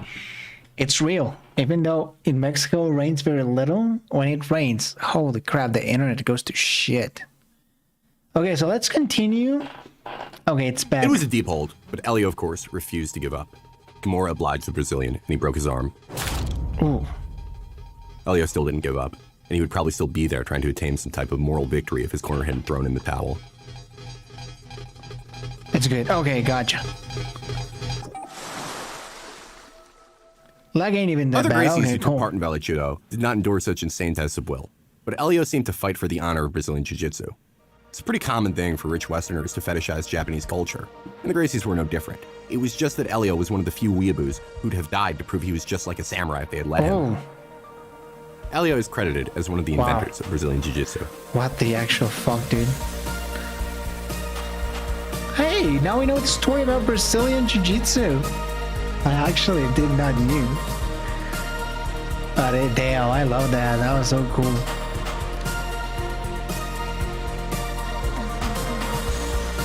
And the Gracie family is still continuing? To this day? Holy crap! Maybe it'll fix the rain. Wow, the Grace family is killing it. What the hell? Most of these fights were grappler versus striker matchups. Personal drama of students fighting their former masters, or general exhibitions meant to demonstrate the superiority of the Gracie family. Something unexpected happened. Brazilian Jiu-Jitsu had blown up, but in many ways, the Gracies had become just like the samurai, who used to keep their Jiu-Jitsu from everyone else. For one, they restricted their most advanced techniques to their own family, lest anyone break their monopoly. Then, there was also the matter of the gi. Brazilian Jiu-Jitsu was for people who could afford the gi, the uniform needed to train. There were millions of people that couldn't spare a few reals to buy these heavy cotton pajamas. Yeah, but they wanted to train and fight as clothes. anyone else would. If you think Brazil has absurd wealth inequality now, Arms you should have seen breaking, it in the middle of the 20th century. Off to bed now, close to 1 in the morning here. Have a good rest of the stream. Stay safe, my dude. Thank you, brother. You too. Oh, the favelas. Can you react to the first prehistoric war? I think we're gonna finish with came this from the video. lower classes of Brazil. They couldn't afford the enormous gymnasiums the jiu-jitsu schools would often Lucha occupy, Libre. and would sometimes train in the street or alleyways. Nice. Lucha Libre was a hard-nosed sport, and its adherents were usually people who'd been exploited their entire lives. Jiu-jitsu was for the rich kids. Lucha Libre was for the 99%. The Gracie clan derided a lot of their techniques. Foot and leg locks that the Lucha Libre practitioners used were referred to as suburban.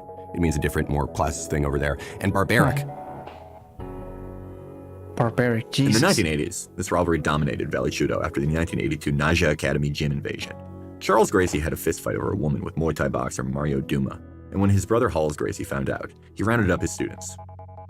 We'll probably never know for sure exactly how that day ended, whether Gracie beat Duma in a fair fight or instigated an all-out brawl between the two academies. Wow. What is known is that Halls and company marched all the way through the streets of Rio de Janeiro at the Naja Academy, where Duma was training to settle the score.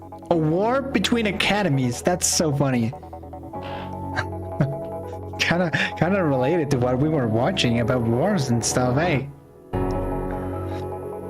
There were several fight cards built around the Lucha Libre BJJ rivalry thereafter, but the hatred wasn't confined.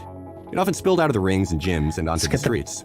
There were countless brawls between groups representing the two arts, as more than martial arts proficiency lay on the line. I'm worried about the connection. It wasn't just black and white class resentment either, though. Some craved upward mobility so bad that they would work long hours and skip meals just to be able to afford jiu-jitsu training, hoping to achieve not just money in the Vale Judo ring, but the middle-class cachet that jiu-jitsu offered.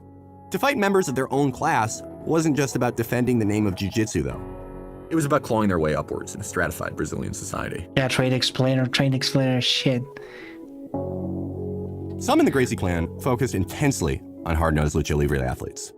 Carlson Gracie developed a different style of jiu-jitsu than his forebears, an extremely aggressive and physical style that married the sheer physicality of lucha libre with the gentle art They of all have the Gracie's same jiu-jitsu. name. What The more the moneyed hell? wing of this large clan had designs past this proto-MMA, however. It's like a Though they enjoyed brisk dynasty. business through their schools, Valley Wow. Judo cards, and videotape series well into the 20th century, the wealthy descendants of a former circus promoter had determined the next logical step: pay-per-view. Of course, pay-per-view. And that's gonna be chapter number 2. This concludes chapter 1. Well, hey, that was surprisingly fun. And your date? Yeah, I'm gonna have to go now. I know it's getting really late. I mean, I can change it. My date is gonna be at my home, and if you know what I mean, so I think I can prolong it a little more. But I am a little bit worried about the internet connection. It's not doing pretty good, and I don't want more lag on the stream. So I think we're gonna stop it right here. Martial arts always work for rich people with enough time. That's true, though. It does take a lot of time. That's how they justify their fighting ability in armies. No peasant going to spend months practicing how to immobilize a knight. Shift to upload the Typhoon High End. Yes.